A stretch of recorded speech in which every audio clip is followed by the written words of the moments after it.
Psaume 61.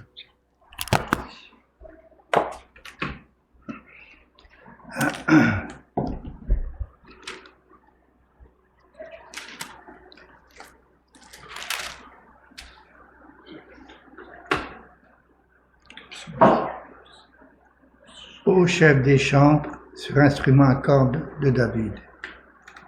Ô Dieu, écoute mes cris, sois attentif à ma prière. Du bout de la terre, je crie à toi, le cœur abattu. Conduis-moi sur le rocher que je ne puisse atteindre, car tu es pour moi un refuge, une tour forte, une face en face de l'ennemi. Je voudrais séjourner éternellement dans ta tente, me réfugier à l'abri de tes ailes. Car toi, ô Dieu, tu exauces mes vœux. Tu me donnes l'héritage de ceux qui craignent ton nom. Ajoute des jours aux jours du roi, que ces années se prolongent à jamais, qu'il reste sur les trônes éternellement devant Dieu. Fais que ta bonté et ta fidélité veillent sur lui. Alors je chanterai sans cesse ton nom, en accomplissant chaque jour mes vœux. Amen. Amen. Amen. Amen.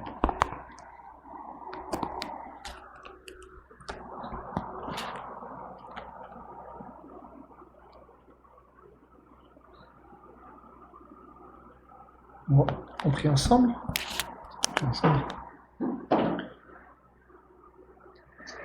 Seigneur, je te remercie, Seigneur, parce que ce soir, tu nous permets de pouvoir être ici, assemblés dans ce lieu. Seigneur, pour pouvoir, Seigneur, oh Dieu, entendre parler de toi, Seigneur. Et nous voulons, Seigneur, que tu puisses nous parler, Seigneur, que tu puisses te saisir, Seigneur, si tu le veux, Seigneur, de moi-même, de chacun, Seigneur, parce que tu parles tantôt d'une manière, tantôt d'une autre, Seigneur. Alors puisses-tu, Seigneur, oh Dieu, nous faire du bien, Seigneur. Nous voulons entendre la voix de ton esprit nous parler. Nous voulons entendre ta voix nous parler, la voix de ta parole, Seigneur, agir en nous, Seigneur. Parce que, Seigneur, tu attends, Seigneur, de ceux qui écoutent, Seigneur, la foi, Seigneur. De croire en ta parole pour qu'elle puisse agir, Seigneur. Comme une graine, Seigneur, qui est semée dans le sol. Seigneur, si la terre ne reçoit pas la semence, cette semence ne pourra jamais produire, Seigneur. Mais elle doit rentrer dans le sol pour pouvoir produire et prendre soin aussi du sol, Seigneur. Alors fais-nous grâce que ce soir nous puissions entendre ta voix, Seigneur. Il n'y a que toi qui puisses le faire et que toi qui puisses te saisir, Seigneur, d'un être humain. Seigneur, sinon nous ne pouvons rien faire par nous-mêmes, Seigneur. Alors si tu le veux, viens te saisir, Seigneur. Viens agir au milieu de nous. Nous t'invoquons, Seigneur, ensemble au nom de Jésus-Christ. Nous invoquons le nom de Jésus-Christ. Puisses-tu être au milieu de nous, nous faire du bien. Chacun particulier à nos âmes. Nous avons besoin de ton salut. Nous avons besoin de délivrance, de guérison, d'éclaircissement, de lumière, Seigneur, sur notre sentier. Alors éclaire-nous, Seigneur, nous te le demandons au nom de Jésus-Christ. Amen. Amen.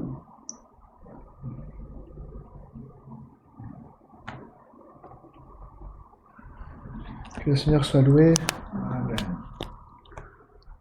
On va prendre à partir du psaume 61, on va lire, on va essayer de déboucher dessus. Ici, il dit, au verset 7, il dit « Ajoute des jours aux jours du roi, que ces années se prolongent à jamais.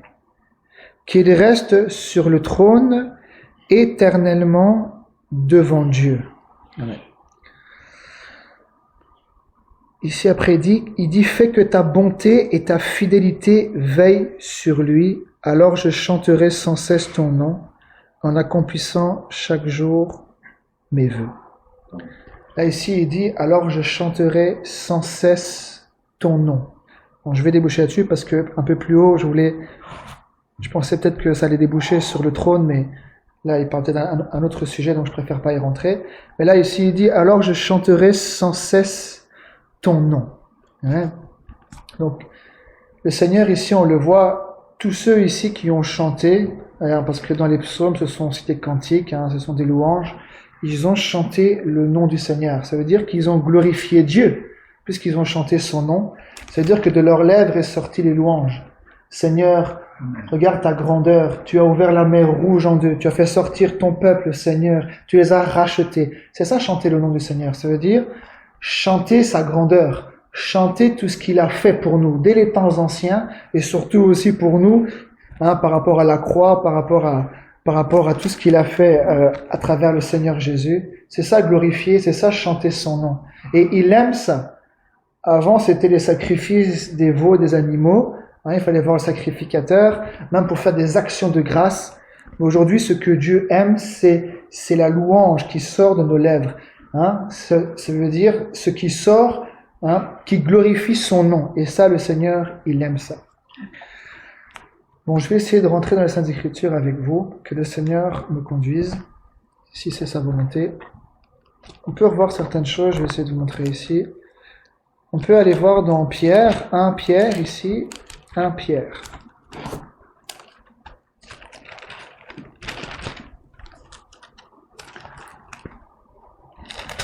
Pierre au chapitre 1.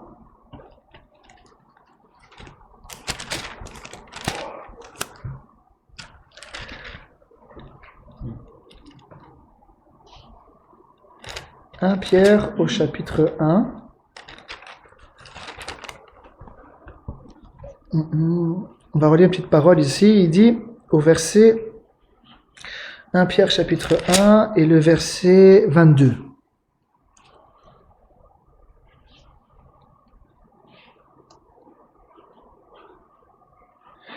Il dit, ayant purifié vos âmes, et là, vous vous souvenez, là il ne parle pas du corps ni de l'esprit, là on parle de l'âme. Parce qu'il y a des souillures de corps et aussi des souillures d'esprit. Mais l'âme, c'est la première des choses, on l'a vu ensemble, que c'est l'âme qui pêche, c'est celle qui mourra.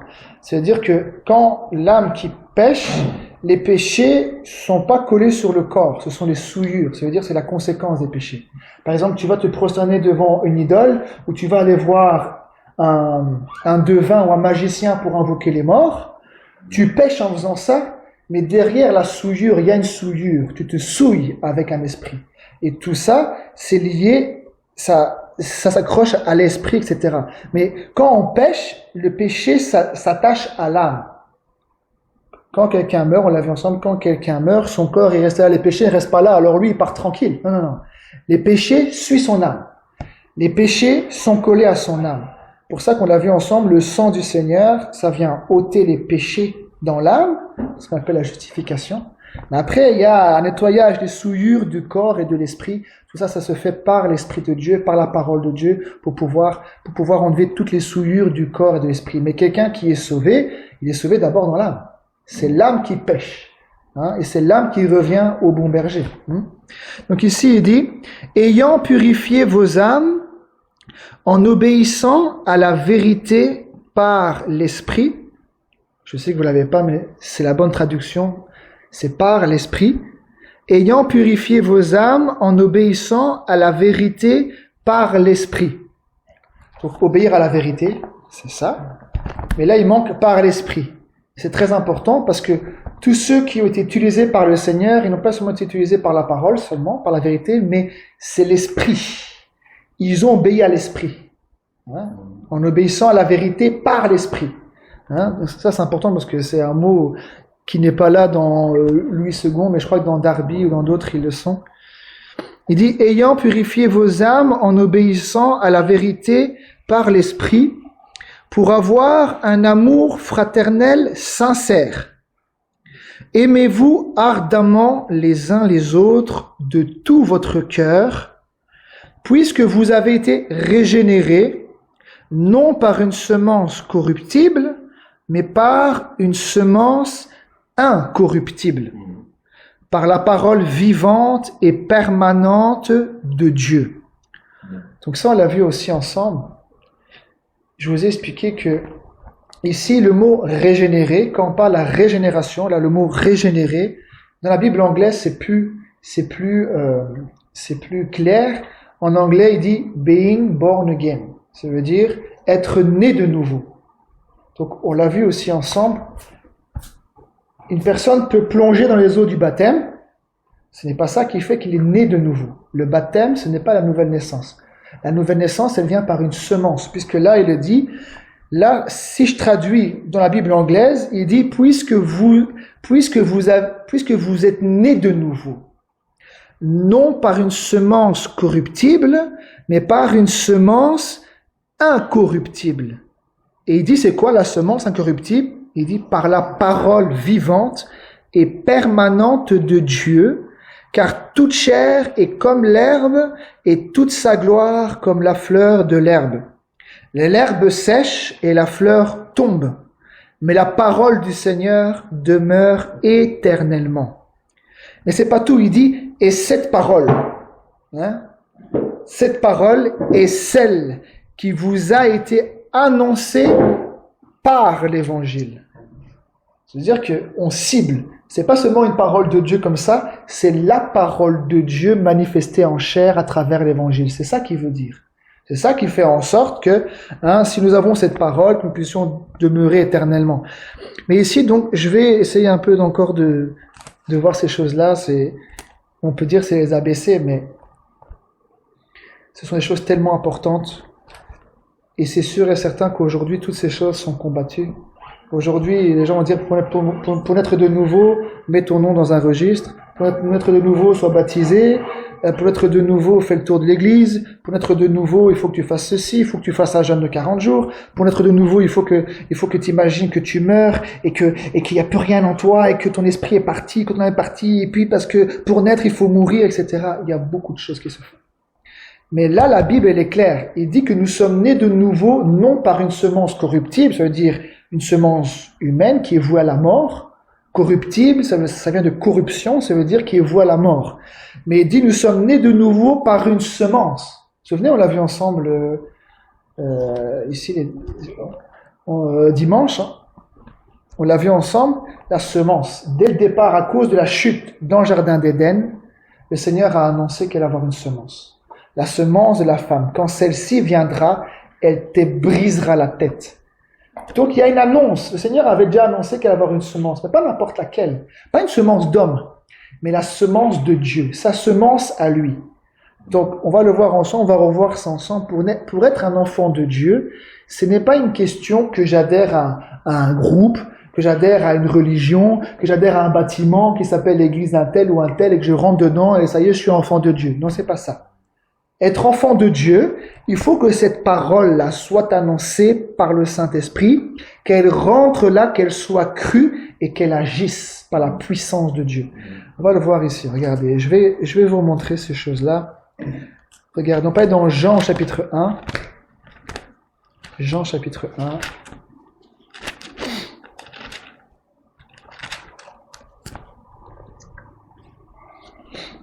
Jean 1. Jean au chapitre 1, on va lire au premier verset. Parce que c'est tellement important. Regardez. Bon, ce sont des choses qui sont dites et redites dans le monde entier. Même à l'heure actuelle, j'en suis sûr que c'est dit et redit, toutes ces choses-là. Mais que le Seigneur nous fasse comprendre pourquoi ces choses sont dites. Ici, il dit au verset 1, il dit « Au commencement était la parole » avec un grand P. Donc, à chaque fois qu'on met une majuscule, normalement, une majuscule, on le met au début d'une phrase. Mais si au milieu d'une phrase, si on met le juste au milieu d'une phrase avec un grand J, ça veut dire que ce n'est pas un juste, un homme juste. On parle du juste, c'est-à-dire le Seigneur. Le seul qui est juste, c'est le Seigneur. Donc là, quand il dit la parole, ça veut dire que c'est l'origine. C'est lui. D'accord? C'est en liaison avec lui. Quand on dit la parole avec un grand P, ça veut dire que la parole originelle. Nous, ma parole, c'est pas qu'un grand P, mais lui. Tout ce qui lui appartient, c'est toujours avec une majuscule. Saint, c'est pas avec un petit S. Nous sommes saints avec un petit S. Et lui, il est le saint avec un grand S. C'est lui le premier des saints.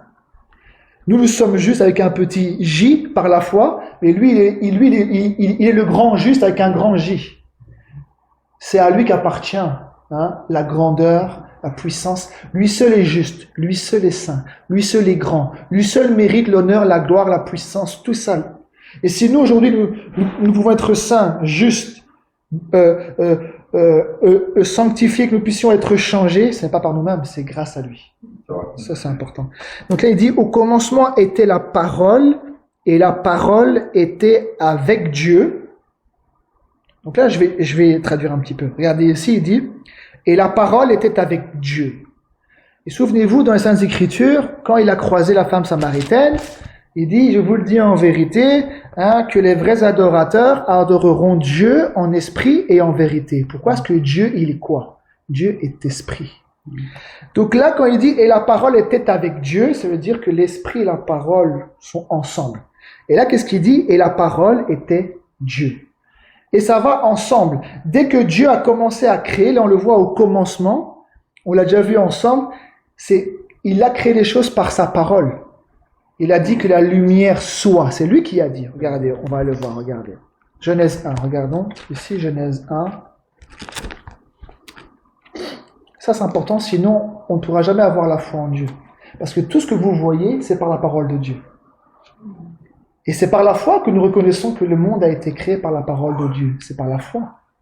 Donc, ce qu'on voit là, c'est parce que Dieu a prononcé. Si aujourd'hui tout tient dans une harmonie, même s'il y a un dérèglement, les choses se hâtent, le plan du Seigneur arrive à son terme. Mais ce qui est sûr, c'est que quand les saisons arrivent, c'est le Seigneur qui les prononce. Quand les nuages arrivent, c'est à cause de la parole, c'est parce que lui dit. On l'entend pas, mais là-bas, il parle. C'est lui qui fait en sorte, là c'est le temps des saisons, donc il parle à la nature, hop, les saisons changent. C'est lui qui dit à la sève de descendre, à la sève de remonter, c'est lui qui dit à la pluie de tomber ou pas de tomber. Il y a en fait des gros nuages, pourquoi la pluie ne tombe pas? Parce que lui, il n'a pas décidé. Et quand lui décide, on l'appelle le fracas de la nuit, c'est lui qui ouvre. Et même quand il ouvre, même le débit, c'est lui qui décide du débit. Parfois on dit c'est des grosses gouttes, on dit mais c'est une douche, et parfois c'est de la brume. C'est même lui qui décide du débit. Dans le nuage, quand il ouvre le nuage, il décide même du débit. C'est lui qui coordonne toutes choses. C'est lui qui fait en sorte que le soleil se lève à l'est et se couche à l'ouest, que la lune tourne tous les mois, qu'elle fait toujours les mêmes phases. C'est par sa parole, parce que lui a imposé sa loi. C'est lui qui a dit à la mer, tes flots viendront jusqu'ici, elles n'iront pas jusque-là. Elles ne dépasseront pas. Et si elles dépassent quand même, c'est lui aussi qui le dit. Parce qu'il n'y a aucune chose qui arrive sans que le Seigneur l'ait ordonné. Tout ce qu'on voit aujourd'hui, le Seigneur soutient toutes choses par sa parole. Alors si nous revenons à la parole, nous revenons à la source. Parce que c'est la source. C'est par sa parole qu'il a créé. Donc la parole est la source de toutes choses. Aujourd'hui, si moi je suis là aujourd'hui, bien sûr j'ai été engendré par mon Père. Mais pour que mon Père ait une semence fertile, pour qu'il ait une semence avec la puissance pour pouvoir donner un enfant, qui a créé la semence? C'est pas l'homme, Moi, j'ai pas de pouvoir, là, de dire, bon, je vais créer la semence pour qu'elle soit bien. Quel pouvoir tu as? On n'a aucun pouvoir de créer là. Donc, même ça, c'est le Seigneur qui a créé par sa parole, et c'est lui qui fait en sorte que quand il y a une fusion entre l'homme et la femme, avec les semences, c'est lui qui crée là à l'intérieur. Aucun homme n'a le pouvoir de dire à la femme, oui, attends, maintenant, je vais te faire pousser ton bras. Maintenant, je vais faire pousser ta main. Ah, ben oui, je t'aime tellement, je vais faire pousser tes yeux. C'est pas nous qui décidons.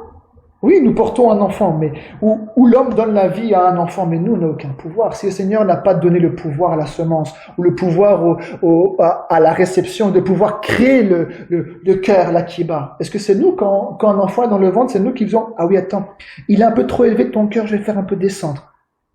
Nous, on n'est pas créateurs quand même. Faisons que porter la créature de Dieu. Mais nous ne sommes pas créateurs pour pouvoir fabriquer l'enfant à l'intérieur. C'est Dieu qui le fait encore par sa parole. Ouais. Donc, regardez. Ici, il dit bien, regardez, Genèse 1, verset 1. La même chose que Jean, il dit au commencement. Donc, ça a une signification. Beaucoup de serviteurs de Dieu avant moi, je ne suis pas le premier qui dit ces choses-là. Quand on dit au commencement, on parle du commencement de la création. Parce que Dieu n'a ni commencement ni fin. Ça veut dire que lui, il est sorti. Lui, de là où il est dans l'éternité, il n'y a pas de commencement, puisqu'il n'a ni commencement, ni fin de jour. Donc, quand on dit au commencement, ça veut dire qu'il a commencé à créer la création. Et là où il est, c'est une création à part. Et quand on parle de la création des cieux et la terre, c'est là où on dit au commencement. Il dit au commencement, Dieu créa, donc on parle du créateur, créa les cieux et la terre. La terre était informe et vide, donc il n'y avait personne, il n'y avait rien. Il y avait des ténèbres à la surface de l'abîme. Et il dit quoi? Et l'Esprit de Dieu se mouvait au-dessus des eaux. Dieu dit. Dieu dit. C'est-à-dire qu'il a parlé. C'est pour ça qu'on dit aujourd'hui, c'est la parole de Dieu. Nous croyons à ce qui est sorti de sa bouche. Si on ne le croit pas, la Bible dit, nous faisons menteur. Si nous doutons de la parole, ça veut dire que nous faisons Dieu menteur. Même si nous pouvons lire, si ça ne rentre pas, ne donnons pas tort à Dieu. Si nous, on ne croit pas, ça c'est nous. Mais ne donnons pas tort à Dieu. C'est sa parole qui est sortie de sa bouche. Et là, ici, il dit, Dieu dit. Donc, il n'y a pas de lumière. Mais lui dit que la lumière soit. Donc, il a ordonné. Il a parlé pour que la lumière puisse apparaître. Et il dit quoi? Et la lumière fut. Parce que quand Dieu ordonne quelque chose, la chose, elle existe. C'est ça, Dieu. Après, il dit, Dieu vit que la lumière était bonne et Dieu sépara la lumière d'avec les ténèbres. Vous vous souvenez de ça? Dieu a créé la lumière, mais il a séparé. On le voit, quand c'est la nuit, c'est la nuit. La nuit, il va chasser le jour, mais le jour chasse la nuit. Ils ne cohabitent pas ensemble. Et ce Dieu-là de la Bible, c'est un Dieu de séparation. Donc d'office, quand il t'appelle, c'est sûr et certain, il y aura des problèmes dans les relations. Ah ben oui, parce que sinon, si tu es bien avec tout le monde et que tu suis la parole du Seigneur, il y a un problème quelque part.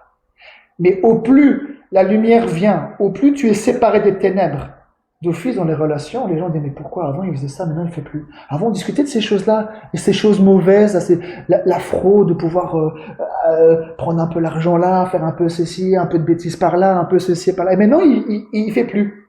Et lui alors soit on va aimer le Seigneur, on va dire, pour toi Seigneur, je suis prêt à pouvoir porter cette opprobre-là, on va dire, bon, allez, par amour pour toi, on va quand même continuer à faire ça. Dieu, c'est un Dieu de séparation. Il sépare la lumière des ténèbres. Là-bas au ciel, il n'y aura rien d'impur. Il n'y aura rien de ténèbres. Il n'y aura que la lumière. C'est ça que la parole, elle vient pour éclairer et pour séparer. Bon, aujourd'hui, on l'a vu ensemble, il y a une grande constellation religieuse qui est en train de se faire et on mélange la lumière avec les ténèbres. Et le monde va dire c'est le yin et le yang. Mais en Dieu, il n'y a pas de yin et de yang. Ce qui est mauvais en toi, il veut l'enlever, il ne veut pas le garder. Oui, mais c'est ta personne. Tu es comme tu es. Non. Le mauvais en toi, il doit l'enlever. Tu ne peux pas rentrer comme ça au ciel avec ta personnalité. Jamais. Il faut que ta personne, ton esprit soit taillé par l'esprit et la parole de Dieu pour que l'image de Christ soit reflétée. Sinon, tu ne peux pas rentrer. Tu ne peux pas rentrer là-bas. Avec la colère, avec la méchanceté, avec les mauvaises paroles et toutes ces choses-là, les comportements là-bas, jamais. On l'a vu ensemble, vous imaginez là-bas au ciel. Si les voleurs, les menteurs, les injustes, tous ceux que la Bible dit là, tous ceux qui sont dans les ténèbres ou qui ne sont pas encore tout à fait lavés, nous sommes en route. Mais là-bas, vous imaginez, si les injustes rentrent aussi au ciel, ils vont tout casser. Ils vont tout démolir, ils vont tout faire écrouler. Non, là-bas, il n'y a que la pureté, il n'y a que la lumière. Donc là, on le voit, il dit, Dieu dit que la lumière soit et la lumière fut. Juste avant, il dit quoi? L'Esprit de Dieu se mouvait au-dessus des eaux. On va le voir ici que l'Esprit de Dieu, le Saint-Esprit, c'est la même chose. Quand on dit l'Esprit de Dieu ou le Saint-Esprit, c'est la même chose. C'est le Seigneur lui-même. Le Seigneur lui-même. Donc là, on le voit, l'Esprit de Dieu se mouvait et Dieu a parlé. Et c'est pour ça que beaucoup déjà avant moi, et je le sais parce que je crois que c'est une révélation divine, c'est que l'Esprit de Dieu et la parole vont de pair. L'Esprit et la parole vont de pair. Ça va toujours ensemble. Parce que Dieu parle par son Esprit. C'est lui qui a parlé à travers Moïse par le Saint-Esprit. C'est lui qui a parlé à travers les prophètes par le Saint-Esprit. Regardez. On va revoir ici, allons dans 2 Pierre.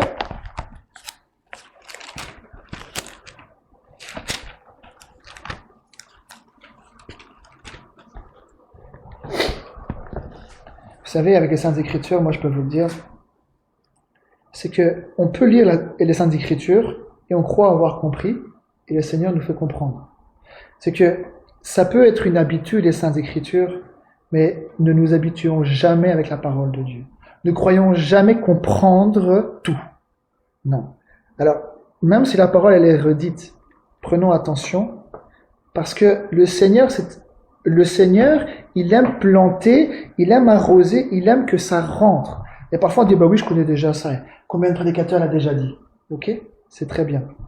Mais ça, je peux vous dire que c'est la plus grande ruse de Satan. La plus grande ruse de Satan, c'est faire croire. C'est nous faire croire que nous sommes sauvés alors que nous n'avons jamais rien expérimenté. Que, oui, expérimenter la présence du Seigneur, mais dans le salut. Beaucoup de gens ont expérimenté, Seigneur, j'ai besoin de 50 € qui est à terre. C'est bien, mais ça, c'est pas le salut.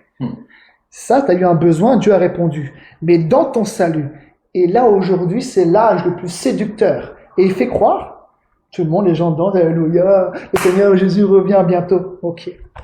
Mais ton expérience avec le Seigneur, il faut être sérieux. Dire, ben oui, ça fait des années que je connais ça, j'ai pas besoin de pouvoir encore entendre ces choses-là, ou ces choses-là, ben je les connais. Faire très très attention, parce que le Seigneur, c'est un Dieu qui confond. Et le diable, lui, il veut faire croire à l'homme parce que on vient dans un endroit, parce qu'on vient dans un bâtiment, parce que on suit un groupe, ou parce qu'on est avec certains, avec les uns et les autres. Mais avec Dieu, c'est individuel.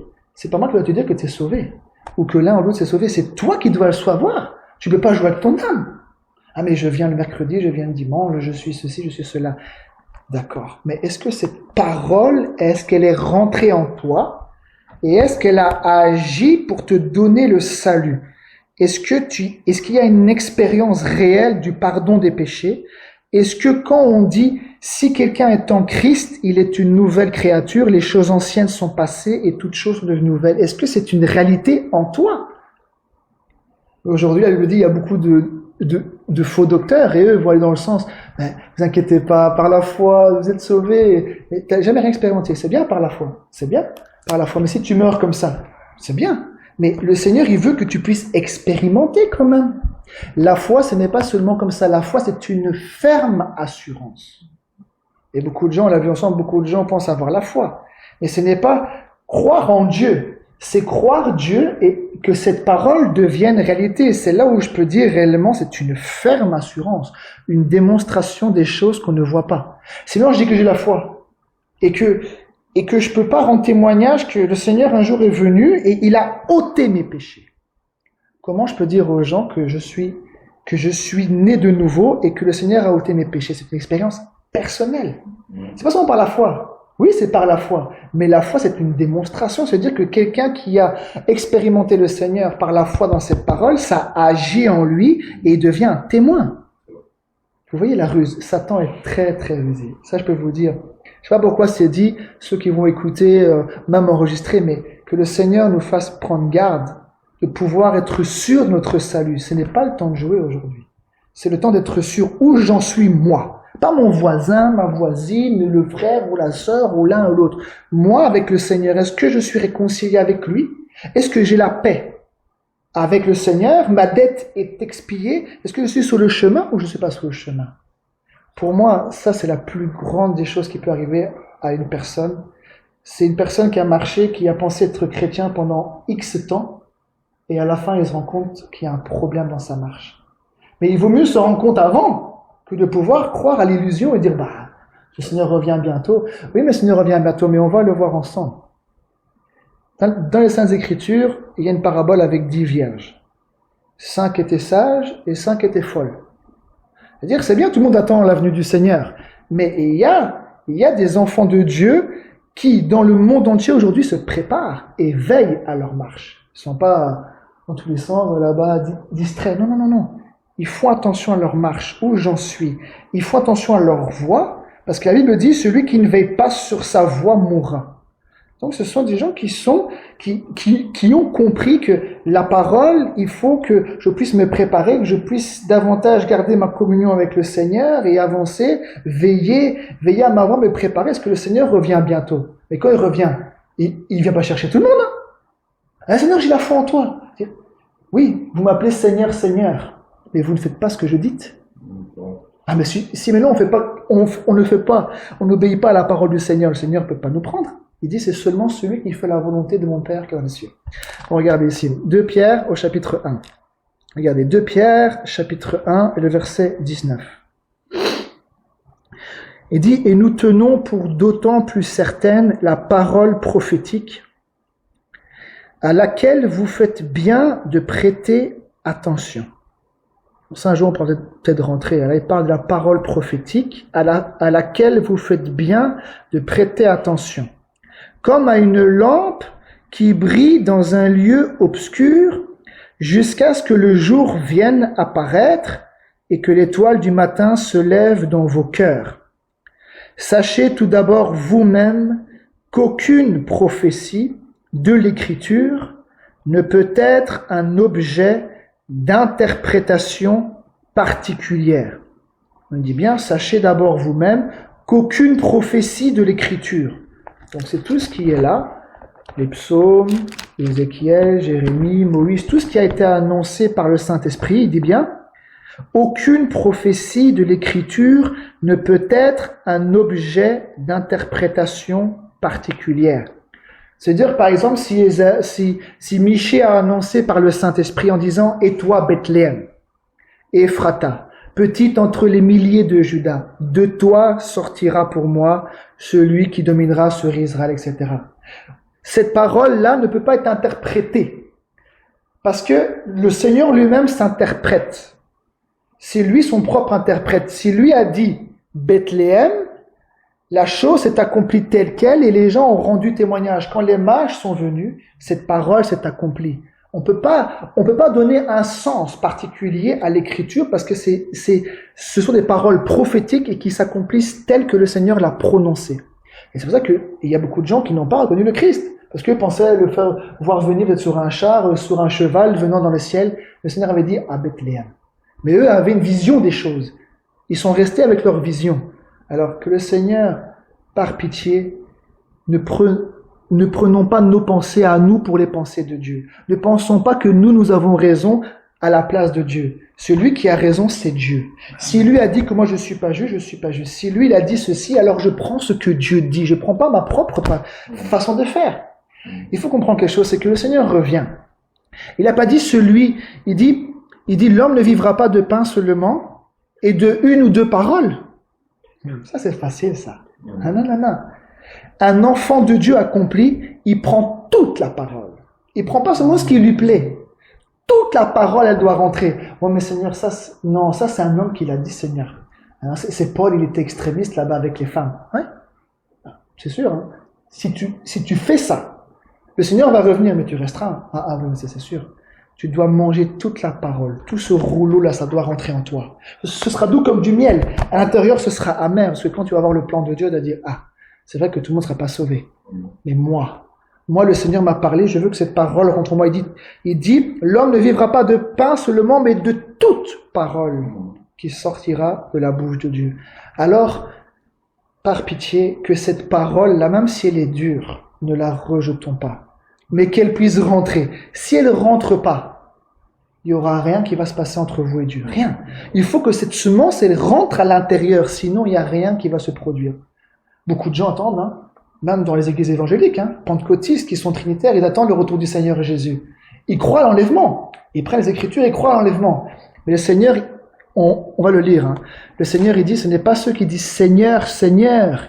Ce n'est pas ceux qui disent. C'est dans le cœur. Parce qu'ils ont à la bouche le Seigneur, mais leur cœur est éloigné. Alors que nous ne soyons pas de cela. Le Seigneur, Seigneur, Seigneur, et on ne fait pas ce qu'il dit. Il dit, mais un enfant, il honore son père. À combien plus forte raison, moi, si je suis père? Quel honneur, quel respect, quelle obéissance on devrait avoir par rapport à ce père. Si nous, on obéit à nos parents, si on obéit à un chef d'entreprise, à combien plus forte raison le Seigneur? Nous puissions obéir au Seigneur. Donc là, on le voit, regardez, je continue. Donc verset 20, il dit, sachez tout d'abord vous-même qu'aucune prophétie de l'Écriture ne peut être un objet d'interprétation particulière. Car ce n'est pas par une volonté d'homme qu'une prophétie a jamais été apportée. Mais c'est poussé par le Saint-Esprit que des hommes saints ont parlé de la part de Dieu. Donc là, c'est clair. Pourquoi il dit? Parce que ce n'est pas par une volonté d'homme. C'est pas un homme qui a choisi, bon tiens, aujourd'hui j'ai envie de prophétiser sur ça, ça va arriver. Ça, je le dis et je le redis. Ça, c'est ce qui se passe aujourd'hui dans les différentes religions dites chrétiennes. Allez, prophétise, homme de Dieu. Allez, prophétise, ça va arriver. Prophétise toujours. Prophétise. C'est bien, toi tu prophétises. Mais quand comment il s'appelle, Josué a arrêté le soleil. Il dit, soleil, arrête-toi. C'est bien, mais la Bible dit qu'il n'y a jamais eu un jour, ni avant ni après, où Dieu ait écouté la voix d'un homme. Toi, tu peux ordonner quelque chose, mais t'es qui, toi? Si lui ne donne pas l'aval d'en haut. Et surtout les orgueilleux. Comment Dieu, quelqu'un prononce, je prophétise, l'année prochaine tu auras un enfant. Ok, mais si Dieu veut pas, c'est pas la volonté de Dieu. C'est poussé, il n'y a jamais eu personne qui s'était levé. Oui, il y a eu des faux prophètes qui se sont élevés, comme Anania au temps de Jérémie. Le Seigneur avait dit à travers Jérémie 70 ans de captivité à Babylone. Il dit non. Il a pris des cornes, il a prophétisé. Parce que lui voulait. Parce que dans l'intérieur, il voulait pas peut-être, il voulait être plus par les hommes, il voulait que les gens l'acclament et il voulait que ça plaise à tout le monde. Les sentiments des hommes n'ont rien à voir avec les sentiments de Dieu. Il faut laisser nos sentiments de côté avec Dieu. C'est le Saint-Esprit qui doit agir, ce n'est pas nous. Oh mais, tu vois, ce frère, je l'aime tellement. Si par le Seigneur, tu es fertile l'année prochaine, tu seras stérile. Mais c'est qui rend stérile? C'est qui rend fertile? C'est Dieu. Alors c'est bien. Toi, tu peux prophétiser par la foi. Mais si lui ne donne pas son aval, si c'est poussé par le Saint-Esprit, la chose va t'arriver. En plus, si tu dis « ainsi parle le Seigneur », c'est pas rien. Quand on dit « ainsi parle le Seigneur », on l'a vu aussi ensemble, ça veut dire qu'au préalable, Dieu t'a parlé. C'est-à-dire que tu as entendu sa voix comment tu peux dire « ainsi parle le Seigneur » C'est-à-dire que tu as reçu la parole. La parole fut adressée à Jean dans le désert. La parole de l'Éternel fut adressée à Ésaïe. La parole de l'Éternel fut adressée à Jérémie. C'est ça qu'ils ont pu dire « ainsi parle le Seigneur ». Voici ce qu'il dit de sa part. Il m'a dit, moi je vous le dis de sa part. C'est ça ainsi parle le Seigneur. Vous voyez, donc, il faut comprendre les Saintes Écritures, c'est qu'il n'y a jamais eu un homme qui a fait les choses par lui-même. Dans cette Bible-là. C'est pour ça que dans le rassemblement, nous prions que ce soit le Saint-Esprit qui agisse. Si c'est les hommes, il n'y a rien qui va se passer. Oh, moi je pense aussi. Cela. Dieu n'est pas là. Il faut que le Saint-Esprit saisisse des hommes ou des femmes pour différents dons, etc. Bien sûr, chacun à sa place. Mais c'est le Saint-Esprit là c'est poussé par le Saint-Esprit que des hommes ont parlé de la part de Dieu.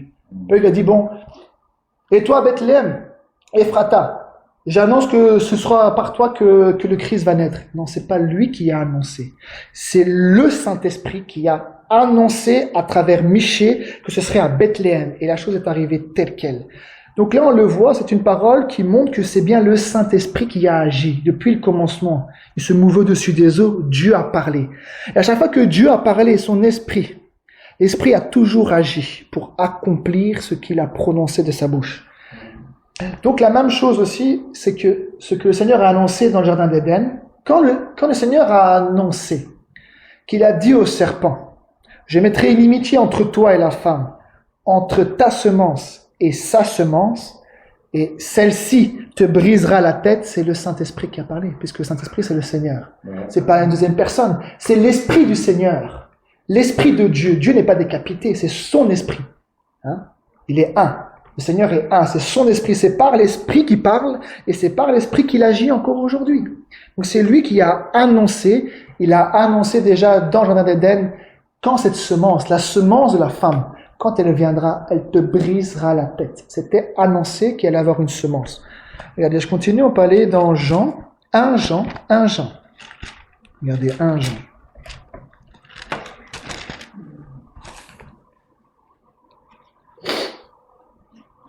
Jean. Donc 1 Jean 3. On va lire à partir du verset 2. On va lire un petit peu. Ce sont des bonnes choses. Il dit, bien-aimés, nous sommes maintenant enfants de Dieu, et ce que nous serons n'a pas encore été manifesté. Mais nous savons que lorsqu'il paraîtra, nous serons semblables à lui, parce que nous le verrons tel qu'il est. Écoutez bien, qu'est-ce qu'il dit ici? Il dit, quiconque a cette espérance en lui, il fait quoi? Il se purifie comme lui-même est pur. C'est-à-dire qu'une personne qui attend que le Seigneur revienne, qui se prépare, et c'est ce qu'il dit, il dit, Ce que nous serons n'a pas encore été manifesté, mais nous savons que lorsqu'il paraîtra, nous serons semblables à lui parce que nous le verrons tel qu'il est.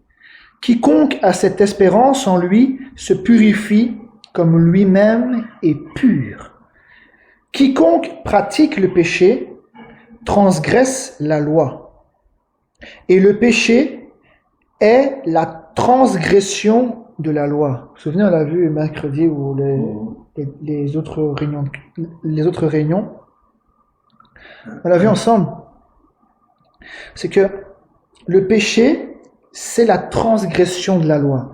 Et dans les Saintes Écritures, déjà les apôtres ont prouvé, mais encore aujourd'hui les Saintes Écritures prouvent que tous nous avons transgressé au moins un des commandements.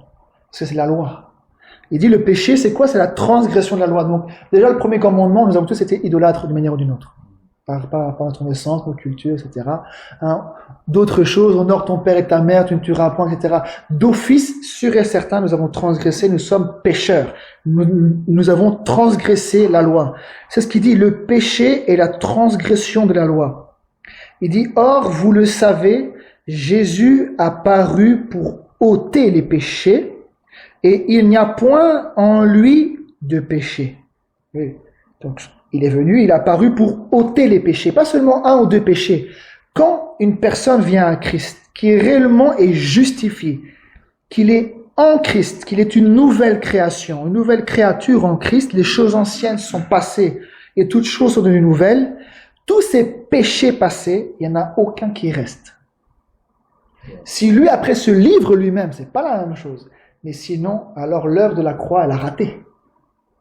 Mais quand le Seigneur ôte, il ôte les péchés, parce qu'il a paru pour détruire, pour ôter les péchés.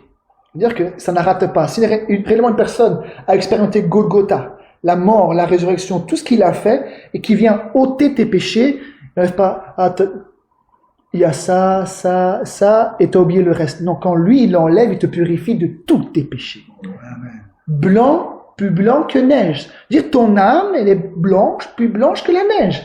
Sinon, l'œuvre de la croix, elle est inutile. S'il enlève quelques-uns et pas les autres, non.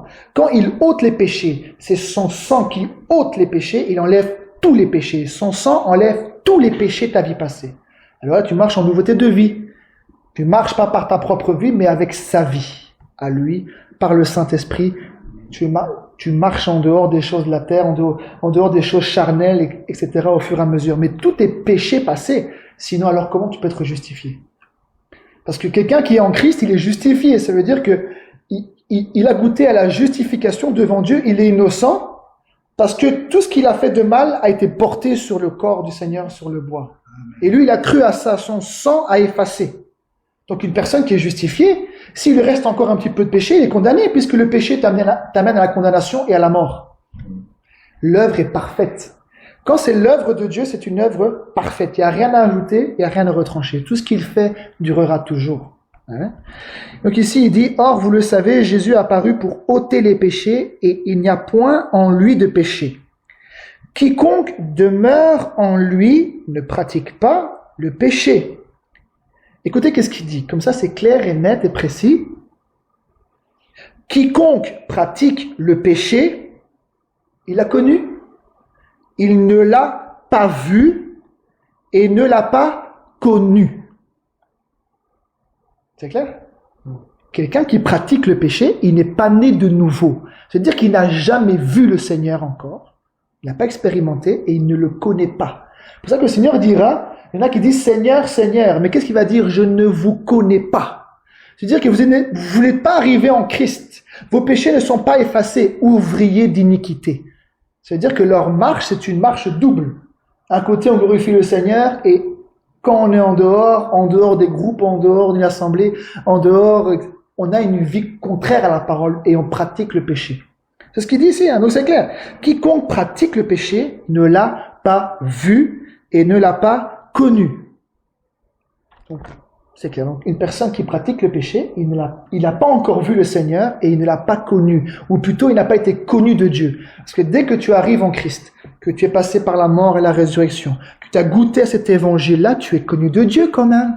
Quand tu es en Christ, tu es quand même connu de Dieu. Donc, si tu es connu de Dieu, tu n'es plus considéré comme un pécheur.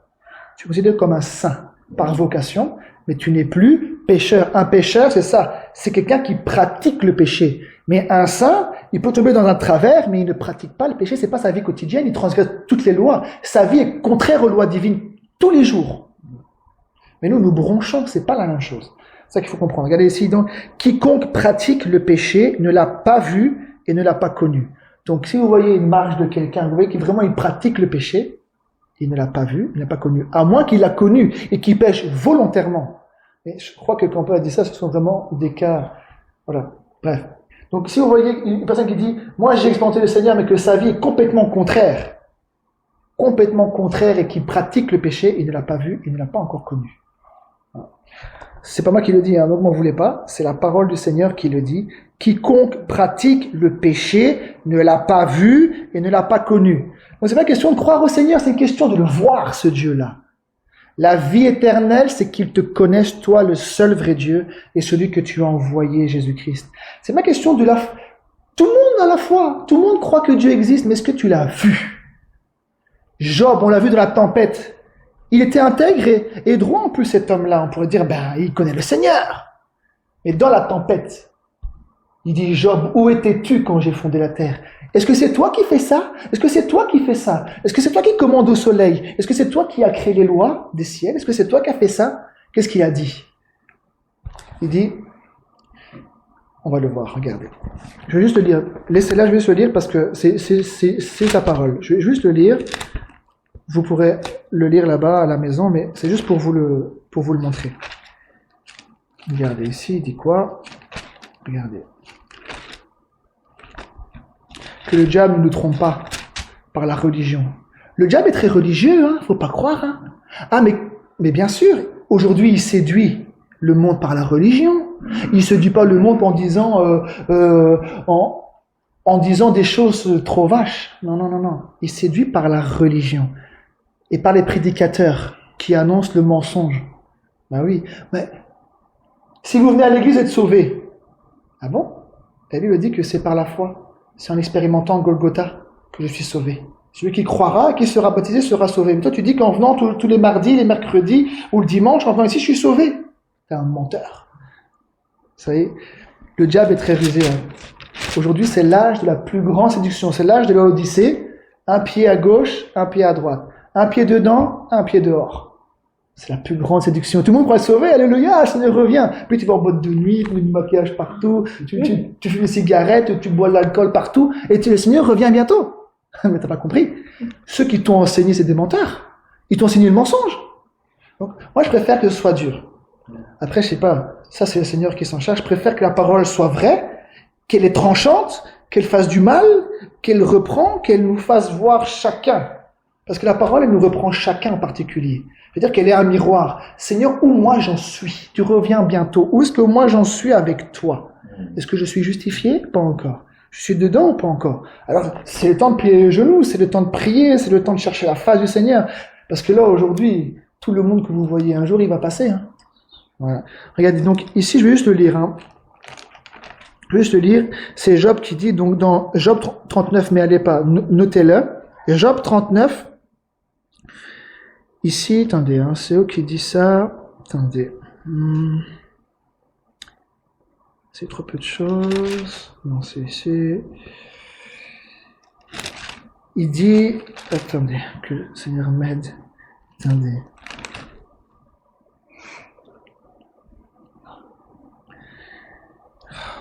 Ici, voilà. Donc c'est Job, non, c'est dans Job, attendez.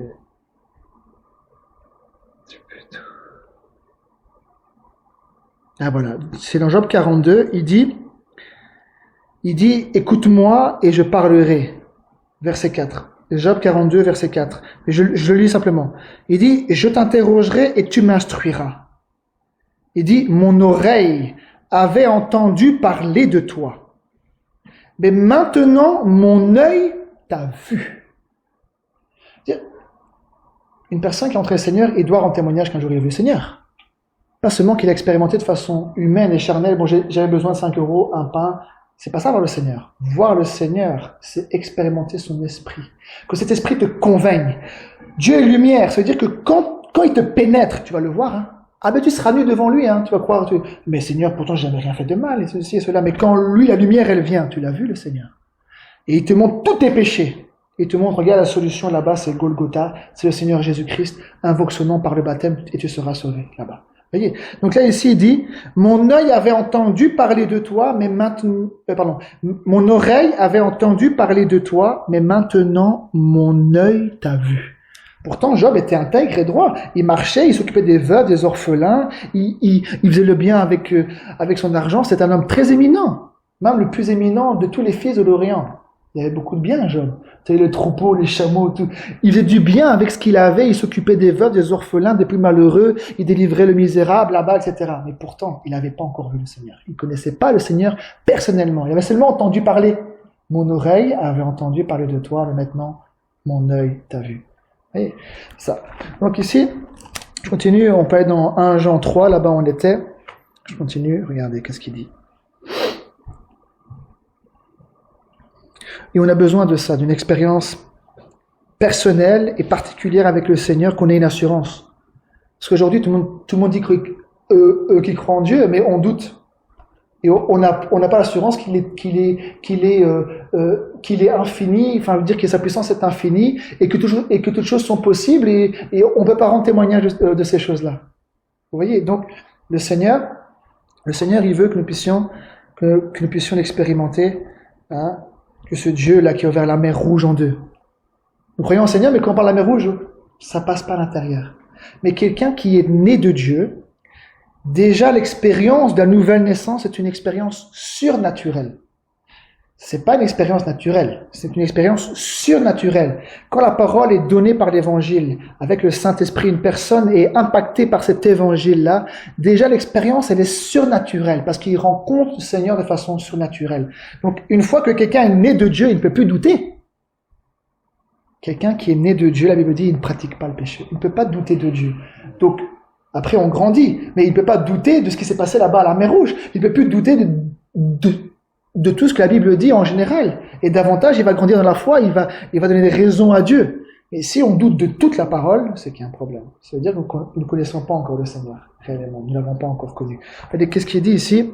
1 Jean 3, donc le verset 7. Il dit, petits enfants, que personne ne vous séduise. Oui, c'est pas pour rien, hein. S'il dit que personne ne vous séduise, c'est parce que beaucoup viendront, hein, au nom du Seigneur, ils diront c'est moi le Christ, ou des choses comme ça, ou ils diront ben moi je suis chrétien, mais quand tu vois sa vie, là, tu vas l'écouter, sa vie elle est complètement en dehors de Dieu, tu vas le suivre, parce qu'il dit que je suis chrétien. Il y a beaucoup de séduction. Et là il le dit, celui qui pratique la justice est juste, comme lui-même est juste. Celui qui pratique le péché est du diable, car le diable pêche dès le commencement. Le Fils de Dieu a paru afin de détruire les œuvres du diable. Et qu'est-ce qu'il dit? C'est pour montrer ici au verset 9 que la nouvelle naissance est la même pour tout le monde. Nous venons tous des endroits différents, mais quelqu'un qui est né de Dieu, il est né de Dieu de la même manière. La manière dont le Seigneur est venu, c'est la manière dont il est venu. La manière dont nous naissons de nouveau, c'est la manière pour tout le monde. Qu'est-ce qu'il dit ici? Quiconque est né de Dieu ne pratique pas le péché, parce que la semence de Dieu demeure en lui. Et il ne peut pécher parce qu'il est né de Dieu. Vous voyez, quand on voit les Saintes Écritures, elle est tranchante, la parole. Elle montre celui qui pratique le péché, il ne l'a pas vu, il ne l'a pas connu. Donc celui qui pratique le péché, qui dit qu'il l'a connu, qu'il marche dans les ténèbres, c'est même écrit, regardez, je vais vous le montrer ici. Regardez, on peut le lire ici. Regardez, dans 1 Jean 1, le verset 5, regardez qu'est-ce qu'il dit.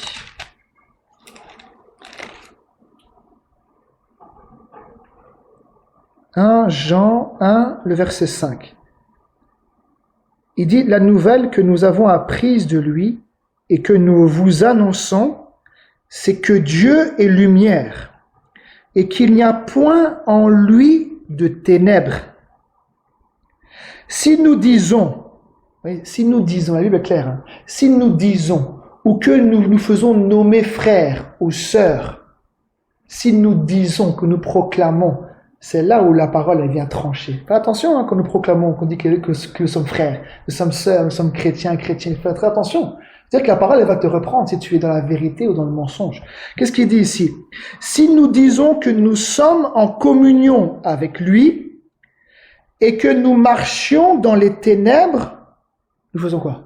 Nous mentons et nous ne pratiquons pas la vérité. Vous voyez? Donc si nous disons que nous sommes en communion avec lui, Dieu est lumière. Mais si nous disons que nous sommes en communion avec Dieu et que nous marchons dans les ténèbres, il dit que nous sommes des menteurs. Vous voyez? Regardez, hein. Il y a peut-être encore ici une parole, mais je ne sais pas si je vais la trouver. Regardez, dans 1 Jean 3, là où on était, regardez. Quelqu'un qui est né de Dieu, il a l'amour. Quelqu'un qui n'a pas connu une nouvelle naissance, il n'a pas l'amour. Parce que la semence qu'il a reçue, c'est une semence d'amour. La semence de Dieu qui demeure en lui, c'est le Seigneur Jésus-Christ lui-même. Et le Seigneur Jésus, il est l'amour de Dieu manifesté pour les hommes. Donc si cette semence est rentrée en toi, il dit que l'amour est l'accomplissement de la loi. Donc celui qui aime tout le monde, celui qui aime, ça paraît normal quand même, non? Lui qui a envoyé son propre fils, qu'est-ce qu'il a dit? Dieu a tant aimé le monde, qu'il a donné son fils unique, afin que quiconque croit en lui ne périsse pas, mais qu'il ait la vie éternelle. Il a tant aimé le monde. Donc si lui a tellement aimé le monde, et qu'il a mis cette affection dans le Christ, tout son amour, l'amour de Dieu manifesté dans un corps humain, qui était crucifié pour nous, qui a pris nos péchés sur son corps, là-bas, cloué sur le bois. Comment toi tu reçois le Seigneur Jésus, qui est l'amour de Dieu manifesté, et tu n'aimes pas les gens? Regardez qu'est-ce qu'il dit. Regardez qu'est-ce qu'il dit ici. Regardez, au verset 10. C'est par là que se font reconnaître les enfants de Dieu et les enfants du diable. Quiconque ne pratique pas la justice, pas ta justice à toi, la justice de Dieu. Quiconque ne pratique pas la justice n'est pas de Dieu, ni celui qui n'aime pas son frère. Car ce qui vous a été annoncé et ce que vous avez entendu dès le commencement, c'est que nous devons nous aimer les uns les autres et ne pas ressembler à Caïn qui était du malin et qui tua son frère. Et pourquoi le tua-t-il? Parce que ses œuvres étaient mauvaises et que celles de son frère étaient justes. Ne vous étonnez pas, frères, si le monde vous hait. Nous savons que nous sommes passés de la mort à la vie, parce que nous aimons les frères.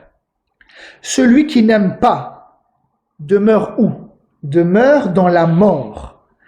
Quiconque est son frère est un meurtrier, et vous savez qu'aucun meurtrier n'a la vie éternelle demeurant en lui.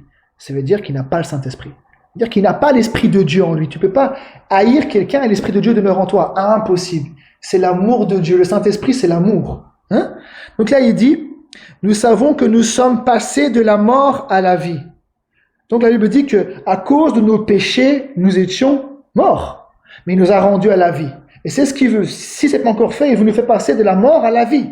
De la haine à l'amour. Hein? C'est ce qu'il veut faire passer ici. Il dit, celui qui n'aime pas demeure dans la mort. Quiconque est son frère est un meurtrier, et vous savez qu'aucun meurtrier n'a la vie éternelle demeurant en lui. Qu'est-ce qu'il dit ici? Nous avons connu l'amour en ce qu'il a donné sa vie pour nous. Nous aussi, nous devons donner notre vie pour les frères. Voyez?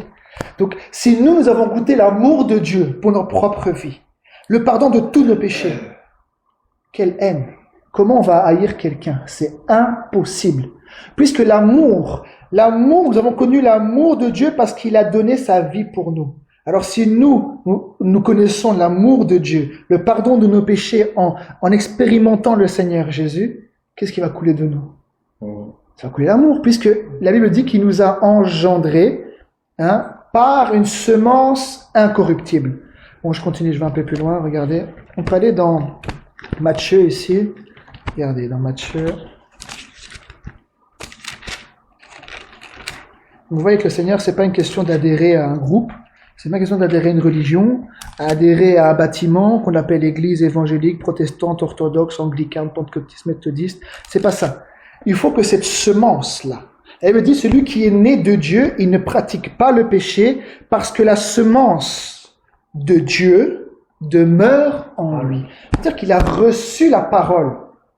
Tout à l'heure, on l'a pas vu dans Jean, mais peut-être qu'on le lira. Dans Jean, il dit, cette parole-là, par laquelle Dieu a créé toutes choses, cette parole a été faite chair. Et il dit, à ceux qui l'ont reçu, cette parole, elle a donné le pouvoir à ceux qui l'ont reçu. Mais si tu la reçois pas, tu peux croire être enfant de Dieu toute ta vie. Hein. Tu peux croire être élu de Dieu toute ta vie. Moi, je suis élu parce que il m'a élu avant la fondation du monde. Je le crois. Amen, alléluia. C'est bien, tu l'as cru. Mais est-ce que tu as expérimenté Golgotha? La nouvelle naissance commence par la mort et la résurrection du Seigneur Jésus. Il faut que tu expérimentes la mort et la résurrection du Seigneur Jésus. Que cette parole rentre en toi avec la puissance de Dieu pour te faire naître de nouveau. Si tu passes pas par la porte, la Bible dit que tu es un voleur et un brigand. Il y a une seule porte, c'est le Seigneur Jésus. Donc on peut le croire, tout le monde peut prêcher ça. Nous sommes élus avant la fondation du monde, alléluia, je le crois. Avant même la création, Dieu m'a élu dans sa pensée. C'est bien, mais le plan, il est à exécution par Jésus-Christ notre Seigneur. Et ça prend effet, ça s'accomplit. L'héritage, l'élection que nous sommes choisis, c'est quand nous avons reçu la semence. C'est ça qui manifeste que nous sommes. C'est à ceux qui l'ont reçu, elle a donné le pouvoir de devenir enfants de Dieu. Comme un homme naturel, pour avoir un enfant, il faut qu'il y ait une semence. Mais la semence d'un homme, c'est une semence corruptible. Les enfants que j'ai engendrés, s'ils ne reçoivent pas la semence de Dieu, ils vont mourir. Puisque cette semence-là n'est pas éternelle. Elle est vouée à la mort. À cause du péché qui est rentré et que ça s'est étendu à tous les êtres humains. Pourquoi nous mourrons? C'est à cause du péché. Donc c'est la preuve que personne qui est né saint. Il n'y en a qu'un qui est né sans péché, c'est le Seigneur Jésus, et il est né par la parole. La parole était faite chair. Mais nous qui sommes nés de notre papa et de notre maman, pourquoi nous mourrons? C'est parce que le péché est rentré et nous aussi nous sommes des pécheurs. Sinon, alors le Seigneur Jésus, alors il y en a qui seraient exceptés. Et vous voyez donc que le Seigneur nous fasse comprendre toutes ces choses-là. Nous pouvons croire que nous sommes élus. Mais quand la parole vient, quand nous recevons l'évangile que nous avons reçu, c'est cette parole. Il faut que nous entendions que cette semence, il faut que nous entendions que la parole, elle est venue sous la terre, que le Seigneur est venu sous la terre, qu'il a subi tout ce qu'il a subi en entendant la vérité, et que cette vérité rentre avec la puissance de Dieu. Non seulement que cette semence rentre, mais que nous entendons que cette semence est passée par la mort, mais aussi par la résurrection. C'est pas nous qui devons mourir. Nous devons entendre que ce grain de blé est tombé à terre et qui devait mourir, mais que ça rentre en nous. Et que la mort et la résurrection, à travers la parole, ça puisse faire effet en nous qui croyons à l'évangile. C'est ça la nouvelle naissance. C'est par la puissance de la résurrection que nous sommes engendrés de Dieu. Pas seulement la croix. C'est par la résurrection du Seigneur. Il faut que cette parole soit entendue et que par la puissance de Dieu, non seulement on entend qu'il est mort pour nous, mais qu'il est aussi ressuscité. Et que tout ça agisse à l'intérieur de nous, par la puissance de la résurrection. C'est ça la nouvelle naissance. C'est pas seulement d'adhérer et de croire à la croix, c'est que cette semence rentre. Celui qui est né de Dieu, quiconque est né de Dieu ne pratique pas le péché parce que la semence de Dieu demeure en lui. C'est-à-dire qu'il a reçu la parole. Si cette parole ne rentre pas en nous, nous ne pouvons pas dire nous sommes nés de nouveau. Mais si cette parole est rentrée en nous, nous pouvons rendre témoignage. Un jour, le Seigneur est venu, tous mes péchés ont été pardonnés, il a ôté. La Bible dit qu'il le met dans la mer de l'oubli. Je puisse rendre témoignage de ces choses-là.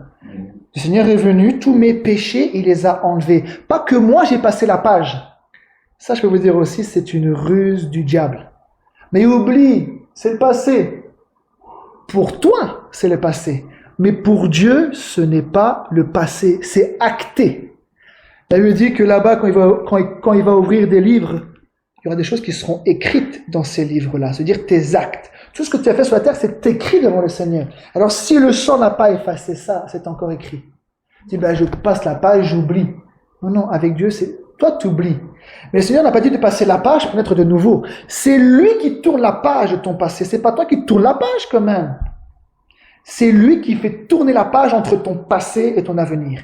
il y a une rupture qui se fait à la croix. Par l'évangile, il anéantit ton passé et il fait en sorte que toute chose devienne nouvelle et toutes les choses anciennes passées. Ça, c'est pas toi qui le fabrique, c'est lui qui le fait par la parole de Dieu. Vous voyez, il faut comprendre, ce n'est pas une religion. Que le Seigneur nous fasse grâce de pouvoir entendre sa voix et expérimenter ces choses-là, toute cette puissance à Golgotha. Un jour, le frère me dit, mais moi j'aimerais bien ressentir les souffrances. Et je lui dis, c'est vrai, on aimerait ressentir ce qu'il a subi. Mais si on devrait sentir juste, même le 10e de ce qu'il a subi, on s'écroule tout de suite. Le poids des fautes de toute l'humanité, le poids de tous les péchés du monde, le péché du monde, depuis que l'homme existe, jusqu'à ce qu'il y ait des générations qui arrivent, il a porté tout ça sur lui. Donc déjà, juste les fardeaux de tous les péchés du monde sur lui. Les gens s'écroulent. Plus toutes les souffrances. Mais comment on peut ressentir, comment on peut vivre Golgotha? Ce n'est pas en allant à Jérusalem, en allant voir Golgotha. C'est que ce soit annoncé par la parole de Dieu. Toutes ces choses ont été annoncées par les prophètes et en entendant, par le Saint-Esprit. Dieu qui parle à travers sa parole, à travers un homme, à travers des hommes dans le monde entier. Mais que cela soit cru. Nous puissions croire Dieu sur parole. Alors la puissance là-bas, comme on voit là, le ciel s'est couvert, les ténèbres sur toute la terre, les rochers se sont fendus. Eux ont vu la puissance. Mais tous n'ont pas expérimenté. Mais la puissance là-bas de Golgotha, non, nous n'étions pas là. Alors comment croire? C'est par la foi. Il faut que cela soit annoncé, réannoncé, que nous puissions croire Dieu sur parole et que la puissance de Dieu qui s'est manifestée là-bas sous le bois du calvaire, jusque là-bas dans le séjour des morts, avec sa résurrection qu'il a pris les captifs, que tout cela nous puissions l'expérimenter.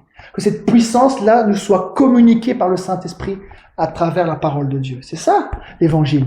Parce que après que le Seigneur Jésus soit monté, les apôtres ont prêché. Ils n'ont pas dit, retournons à Golgotha. Allons devant la croix, remettons une croix et faisons comme ça devant la croix, alors on va croire au calvaire. C'est pas ça. C'est ça la ruse de la religion. Le Seigneur envoie sa parole par le Saint-Esprit, nous devons croire la parole. Il faut qu'elle rentre en nous, et en rentrant en nous, elle nous donne le pouvoir de devenir enfants de Dieu, en passant par la porte, en passant par celui qui est mort et ressuscité pour nous. C'est ça. Celui qui croira premièrement qu'il a reçu la semence et qui sera baptisé, c'est-à-dire qu'il est identifié à ce qu'il a entendu. Alors là, quelqu'un qui est passé par là, il peut dire qu'il est en Christ. Parce que non seulement il est identifié à la mort du Seigneur pour ses péchés, mais il est ici identifié à sa résurrection pour être justifié par le Seigneur, et que là où il est, nous soyons aussi assis dans les lieux célestes. Il est sur le trône du Seigneur Jésus. C'est ça être en Christ. C'est quelqu'un qui non seulement s'est rendu conforme à la mort du Seigneur, qui a entendu qu'il est mort, mais aussi ressuscité, et qu'aujourd'hui il est en communion, il est en Christ. Ça veut dire qu'il est là, spirituellement parlant, le Seigneur l'a ressuscité, c'est ce qu'il dit. Il nous a ressuscités ensemble et nous a fait asseoir ensemble dans les lieux célestes en Jésus-Christ. Et il est où Christ? Il est où Christ? Il est sur le trône là-bas. Là-bas, à la droite, au-dessus de toutes les puissances, de toutes les autorités, de tous les dédés. Il est là-bas au-dessus. Et il nous fait asseoir avec lui en Christ. Mort à cause de nos péchés, ressuscité par sa grâce, et nous vivons. C'est pas que nous devons mourir. Non, il fait mourir les actions du corps. On va continuer. Regardez ici dans Matthieu. Regardez dans Matthieu, je vais un peu avancer parce que le temps il passe vite. Matthieu ici. Alors attendez, Matthieu chapitre 13. Matthieu 13.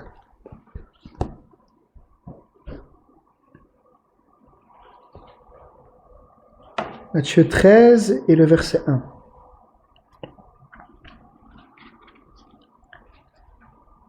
Matthieu 13, verset 1.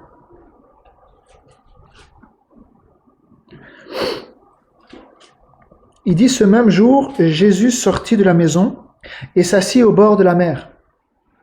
Une grande foule s'étant assemblée auprès de lui, il monta dans une barque et il s'assit. Toute la foule se tenait sur le rivage. Il leur parla en parabole sur beaucoup de choses et il dit, un semeur sortit pour semer. Comme il semait, une partie de la semence, comme il semait, une partie de la semence tomba le long du chemin. Les oiseaux vinrent et la mangèrent. Une autre partie tomba dans les endroits pierreux où elle n'avait pas beaucoup de terre. Elle leva aussitôt parce qu'elle ne trouva pas un sol profond. Mais quand le soleil parut, elle fut brûlée et sécha, faute de racines. Une autre partie tomba parmi les épines montèrent et l'étouffèrent. Une autre partie tomba dans la bonne terre, elle donna du fruit. 1 grain 100, un autre 60, un autre 30. Que celui qui a des oreilles pour entendre, entende. Maintenant on va le voir ici, regardez qu'est-ce qu'il dit au verset 18. J'ai un peu abrégé au verset 18. Il dit « Vous donc ». Donc là il parle aux disciples. Mais les autres, ils parlent en parabole. Et il explique, si vous voulez lire pourquoi il parle en parabole, vous lisez du verset 10 à 17. Il explique pourquoi. Parce que ce cœur a endurci leurs oreilles, il a endurci leur cœur, alors il leur parle en parabole. Donc là, ici, il dit, « Vous donc écoutez ce que signifie la parabole du semeur. Lorsqu'un homme écoute la parole du royaume et ne la comprend pas, le malin vient et enlève ce qui a été semé dans son cœur. Cet homme est celui qui a reçu la semence le long du chemin. Celui qui a reçu la semence dans les endroits pierreux, c'est celui qui entend la parole et la reçoit aussitôt avec joie. Mais il n'a pas de racine en lui-même. Il croit pour un temps, et dès que survient une tribulation ou une persécution à cause de la parole, il y trouve une occasion de chute. Celui qui a reçu la semence parmi les épines, c'est celui qui entend la parole, mais en qui les soucis du siècle et la séduction des richesses étouffent cette parole et la rendent infructueuse. Celui qui a reçu la semence dans la bonne terre, c'est celui qui entend la parole et la comprend. Il porte du fruit et 1 grain en donne 100, un autre grain 60 et un autre 30. On va lire dans d'autres évangiles pour voir avec la parabole du semeur, mais là on le voit ici déjà, il dit un semeur sorti pour semer sa semence. Et là il explique qu'il est différent, que les hommes se trouvent dans différents endroits. Il y en a un, c'est le long du chemin, on leur parle, mais comme ils ne comprennent pas, le diable enlève de peur qu'ils soient sauvés, on va le lire, de peur qu'ils soient sauvés. Les autres sont sur le roc. Alors la parole, elle vient, ils la reçoivent avec joie, mais comme il n'y a pas de racines, le soleil vient et brûle et ça ne produit pas. Mais quand Dieu veut donner sa parole, le but c'est qu'il trouve. C'est comme un agriculteur. Il veut quand même trouver un endroit où il peut planter, et c'est ce qu'il veut. Il donne sa semence, mais il veut que ça puisse porter du fruit. Mais quand là, c'est sous les rochers. Si vous regardez parfois les rochers, avec le soleil, s'il n'y a pas beaucoup de racines, avec le soleil, ça sèche et puis ça brûle. Maintenant, après, il dit avec les épines. Il dit que ce sont ceux qui entendent la parole, mais en qui les soucis du siècle, les convoitises des richesses et toutes ces choses-là étouffent la semence. On va le voir dans d'autres évangiles. Ça veut dire que à cause des soucis, cette parole, elle est plantée, mais qu'est-ce que ça fait? C'est comme un jardin, les mauvaises herbes viennent, et ça étouffe, et du coup, le fruit, il n'arrive pas à maturité. Après, il dit ceux qui la reçoivent dans une bonne terre, ça veut dire que la terre, elle est préparée, la semence, elle rentre, et elle porte du fruit. Je continue, regardez ici. On continue au verset 24, regardez, une autre parabole. Il leur proposa une autre parabole, et il dit: le royaume des cieux est semblable à un homme qui a semé une bonne semence dans son champ. Mais pendant que les gens dormaient, son ennemi vint, sema de l'ivraie parmi le blé et s'en alla. Lorsque l'herbe eut poussé et donné du fruit, l'ivraie parut aussi. Les serviteurs du maître de la maison vinrent lui dire: Seigneur, n'as-tu pas semé? Alors, je vais pointer sur ça aujourd'hui. Que nous, les hommes, ce n'est pas nous qui semons. C'est-à-dire, le Seigneur m'a fait comprendre ça. Il dit: Seigneur, on est vraiment des serviteurs inutiles. C'est lui qui agit. Nous donnons la parole, mais c'est lui qui sème. C'est sa parole, c'est lui qui sème. Nous, les hommes, nous faisons rien, c'est lui. C'est lui qui sème. Ici, il le dit bien, regardez. Les serviteurs du maître de la maison vinrent lui dire, donc on parle des serviteurs de Dieu, Seigneur, n'as-tu pas semé? Seigneur, n'as-tu pas semé une bonne semence dans ton champ? D'où vient donc qu'il y a de l'ivraie? Il leur répondit, c'est un ennemi qui a fait cela. Il dit, et les serviteurs lui dirent, veux-tu que nous allions l'arracher?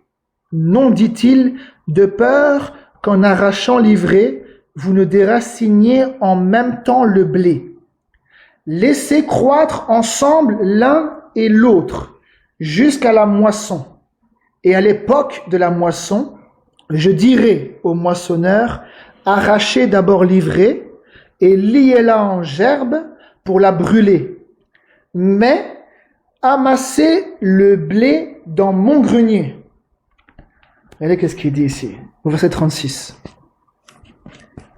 Matthieu 13, verset 36. Alors il renvoya la foule et entra dans la maison. Ses disciples s'approchèrent de lui et dirent, « Explique-nous la parabole de l'ivraie du champ. » Il répondit, « Celui qui sème la bonne semence, c'est le Fils de l'homme. » Celui qui sème la bonne semence. Tout à l'heure, on a vu là un semeur sorti pour pouvoir semer sa semence. Le semeur ici, il dit bien, celui qui sème la bonne semence, c'est qui? C'est le Fils de l'homme. Le champ, c'est le monde. La bonne semence, ce sont les fils du royaume. Les fils du royaume. C'est pour ça que l'évangile a été donné, principalement aussi pour le royaume. Ce sont les fils du royaume. L'ivraie, ce sont les fils du malin. L'ennemi qui l'a semé, c'est qui? Le diable. Donc le blé, c'est le Seigneur qui le sème, et l'ivraie, c'est le diable qui sème. Et comment il sème le diable? Par la parole. Mais pas par la parole de Dieu. Il prend la vérité, mais il la tord dans le sens, c'est ça. Regardez, ici il dit bien, l'ennemi qui l'a semé, c'est le diable. La moisson, c'est la fin du monde. La moisson, c'est la fin du monde. Les moissonneurs, ce sont les anges. Or, comme on arrache l'ivraie et qu'on la jette au feu, il en sera de même à la fin du monde. Le Fils de l'homme enverra ses anges qui arracheront de son royaume tous les scandales et ceux qui commettent l'iniquité. Et ils les jetteront dans la fournaise ardente où il y aura des pleurs et des grincements de dents. Alors les justes resplendiront comme le soleil dans le royaume de leur Père. Que celui qui a des oreilles pour entendre, entende. C'est le Seigneur aussi qui a parlé. Voyez? Ici, il dit bien, il enverra ses anges qui arracheront de son royaume tous les scandales et ceux qui commettent l'iniquité. Parce que là, il dit, mais comment nous avons planté? Et puis, il y a de l'ivraie qui s'est mélangé. Donc, dans les différents endroits où est aujourd'hui, il y a ces choses qui sont là, mais le Seigneur, il dit de laisser croître ensemble. Et c'est lui qui prendra l'ivraie, qui va mettre au feu et qui prendra son blé. La bonne semence, les fils du royaume, il les prendra dans son grenier pour aller là-bas en haut. Donc je continue encore, regardez ici, si on va dans Luc au chapitre 8, Luc chapitre 8.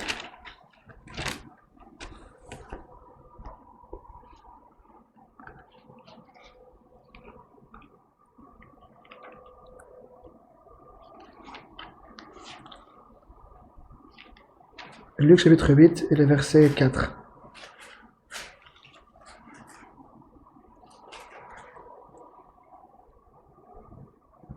Il dit, une grande foule s'étant assemblée et des gens étant venus de diverses villes auprès de lui, il dit cette parabole. Je reprends, mais c'est parce qu'il y a d'autres choses dans l'évangile de Luc. Il dit, un semeur sortit pour semer sa semence. Comme il semait, une partie de la semence tomba le long du chemin.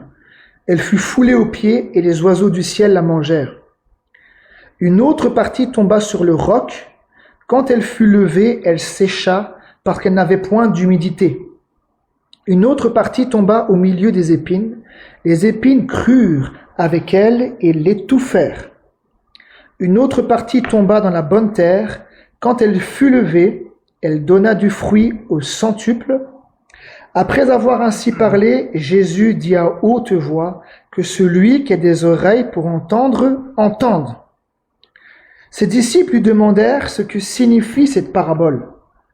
Il répondit, « Il vous a été donné de connaître les mystères du royaume de Dieu, mais pour les autres, cela leur est dit en parabole, afin qu'en voyant ils ne voient point, et qu'en entendant ils ne comprennent point. » Pour avoir la juste compréhension par rapport à ça, on se dire, alors il parle pas à tout le monde. Si, il parle à tout le monde. Mais là, quand vous lisez dans Matthieu, le peuple, eux-mêmes, ils ont endurci leurs oreilles. Ils ont endurci leur cœur. Alors, le Seigneur parle en parabole. Il faut lire, dans Matthieu 13, vraiment tout au complet pour bien comprendre. Maintenant, verset 11, il dit, voici ce que signifie cette parabole. La semence, c'est la parole de Dieu. Ouais. Donc là, la parabole du semeur, un semeur sorti pour semer sa semence. Donc la semence, là, c'est la parole de Dieu. Tout à l'heure, on a vu que celui qui sème, c'est le Fils de l'homme. Donc c'est le Seigneur Jésus lui-même. Parce que c'est lui qui bâtit l'Église, n'est-ce pas? Donc c'est quelqu'un qui doit semer. C'est lui qui sème à travers la parole, à travers les serviteurs. C'est lui quand même qui sème. C'est lui qui sème, c'est lui qui fait croître, c'est lui qui bâtit, qui construit, qui achève. C'est son œuvre à lui. L'homme n'a rien à voir là-dedans. C'est lui qui agit, c'est lui qui parle. C'est ça qui dit que celui qui a des oreilles entende ce que l'Esprit dit. C'est-à-dire ce que le Seigneur lui-même dit, par sa parole. Donc là, il dit ici, voici ce que signifie cette parabole. La semence, c'est la parole de Dieu. Vous voyez, donc c'est en rapport à ce qu'on dit dans 1 Jean. Quiconque est né de Dieu ne pratique pas le péché. Pourquoi? Parce que la semence de Dieu demeure en lui. Donc là maintenant, on sait c'est quoi la semence de Dieu, c'est la parole de Dieu. Elle demeure en lui, mais c'est pas n'importe quelle semence. Je veux dire, c'est pas n'importe quelle parole, parce que les proverbes, c'est la parole de Dieu. Les 10 commandements, c'est la parole de Dieu, les 10 commandements, tout ça, c'est la parole de Dieu. Là ici dans Jérémie, une prophétie, c'est la parole de Dieu.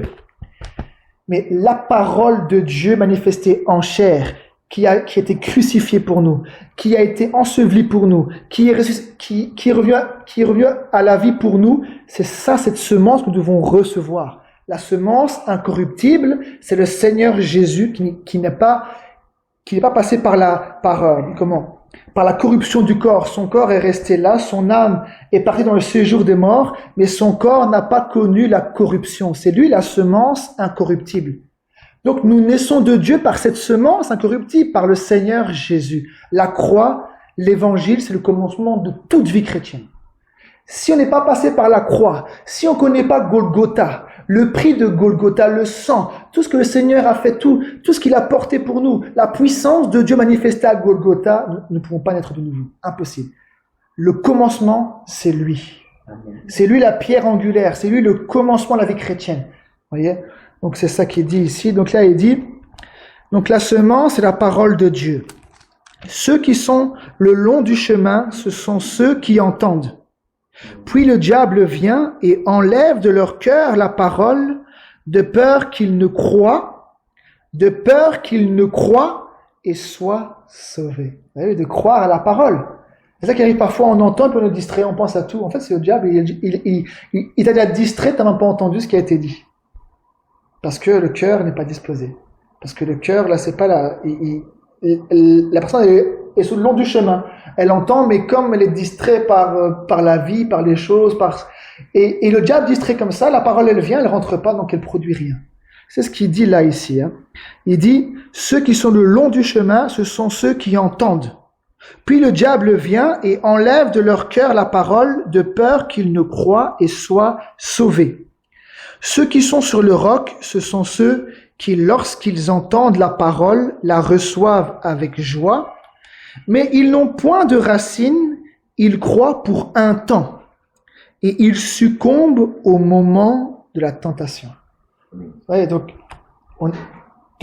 une personne a reçu la parole, mais comme il n'y a pas de racines, dès qu'il y a une occasion de chute à cause de la parole, ou une persécution, on te persécute pour la parole, il dit non, c'est bon, j'abandonne. Donc là, la personne est sur le roc. C'est-à-dire que la parole, elle n'est pas encore entrée dans une bonne terre et elle n'est pas bien enracinée pour faire en sorte que tu puisses résister au jour de la tentation. Tu puisses résister au moment où on te persécute pour la parole. Vous voyez? Donc, c'est ce qu'il dit là ici. Donc là, après, il continue, il dit, ce qui est tombé parmi les épines, ce sont ceux qui, ayant entendu la parole, s'en vont.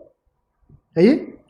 Ils entendent la parole et s'en vont et la laissent étouffer par les soucis. Vous voyez? Je crois qu'en lisant, on peut voir un peu notre vie, on peut se retrouver là-dedans. La parole, elle vient, mais on s'en occupe pas. On la laisse de côté et on est occupé avec tous les soucis et les problèmes. Et c'est ce qu'il dit ici. La parole, elle a été entendue, mais qu'est-ce qu'on fait après? On s'en va. Ce qui est tombé parmi les épines, ce sont ceux qui, ayant entendu la parole, s'en vont et la laissent étouffer par les soucis, les richesses et les plaisirs de la vie, et ils ne portent point de fruits qui viennent à maturité. Ce qui est tombé dans la bonne terre, ce sont ceux qui, ayant entendu la parole avec un cœur honnête et bon, la retiennent. Alors que là, ils s'en vont. Eux l'ont entendu, mais ils l'ont pas retenu. Ils s'en vont, ils la laissent de côté parce que les problèmes, etc., prennent le dessus.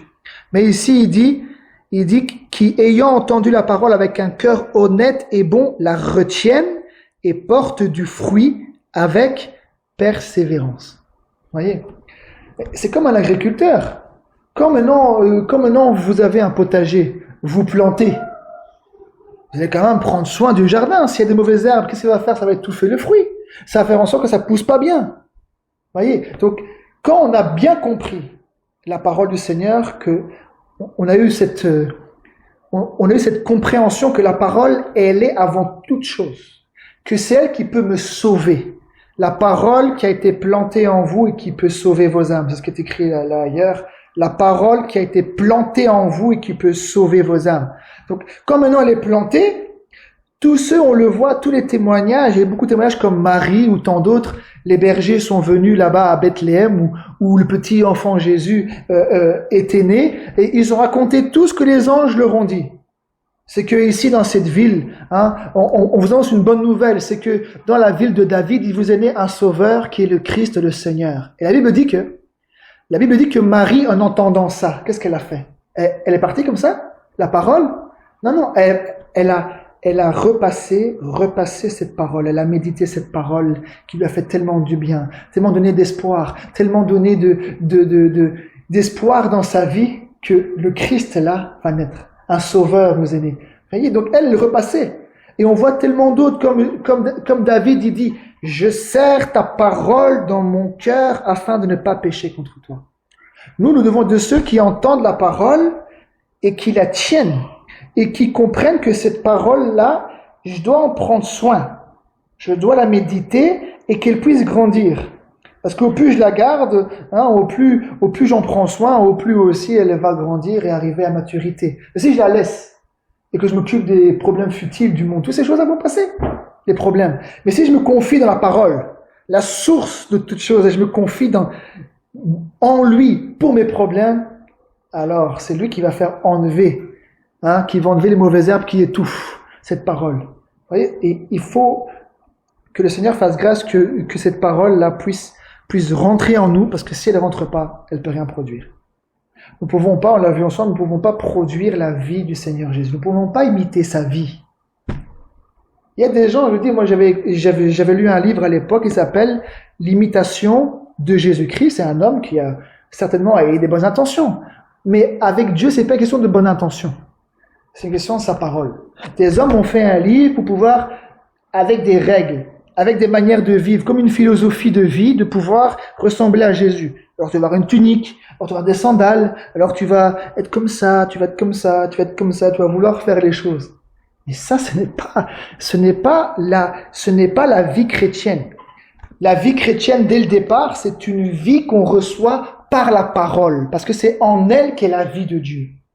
C'est dans la parole qu'il y a la vie. Donc quand on reçoit, il faut la croire, et en croyant à cette parole, c'est cette parole qui nous transforme, c'est cette parole qui nous convainc, c'est cette parole qui agit en nous pour faire quoi? Pour porter la nature de Dieu. pour faire en sorte que sa vie soit en nous. Pas que nous puissions fabriquer le Seigneur Jésus. Non, c'est pas ça. Aujourd'hui, on le voit, la religion. Les papes, ils sont comme ça. Regardez, ils sont... ils ont l'air pieux extérieurement. Comme un agneau. Mais la Bible dit que derrière, il y a le dragon. Ils ont l'apparence de l'agneau, mais quand ils parlent, c'est comme un dragon. Donc, c'est pas l'apparence qui fait. Ce n'est pas l'apparence, la piété, c'est de ressembler au Seigneur Jésus. Mais je suis vraiment humble, je suis vraiment comme ceci. Je m'habille en tunique et que je fais et que je m'habille comme un pauvre, etc. Comme ça, on va voir que je ressemble au Seigneur Jésus. Mais ça, ce n'est pas la parole de Dieu. Ça, c'est une fabrication, mais il y a aucun résultat parce que c'est l'homme qui a fait. Et ce que l'homme produit, ça ne peut pas produire la vie de Dieu. La vie de Dieu, on la reçoit par la parole, par la prédication de l'évangile. On croit à cette parole et la vie de Dieu est dans la parole. Et c'est ça que nous puissions porter les fruits du Saint-Esprit. C'est pas notre fruit à nous, c'est les fruits du Saint-Esprit. Amen. Allez, je continue encore, je finis. Regardez qu'est-ce qu'il dit ici. Je me dépêche, regardez. Pas dans Actes, ici, Actes.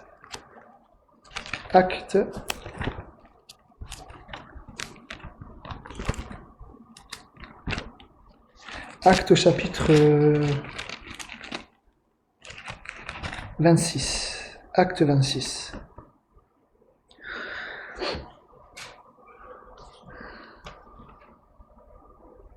Acte 26, le verset 17.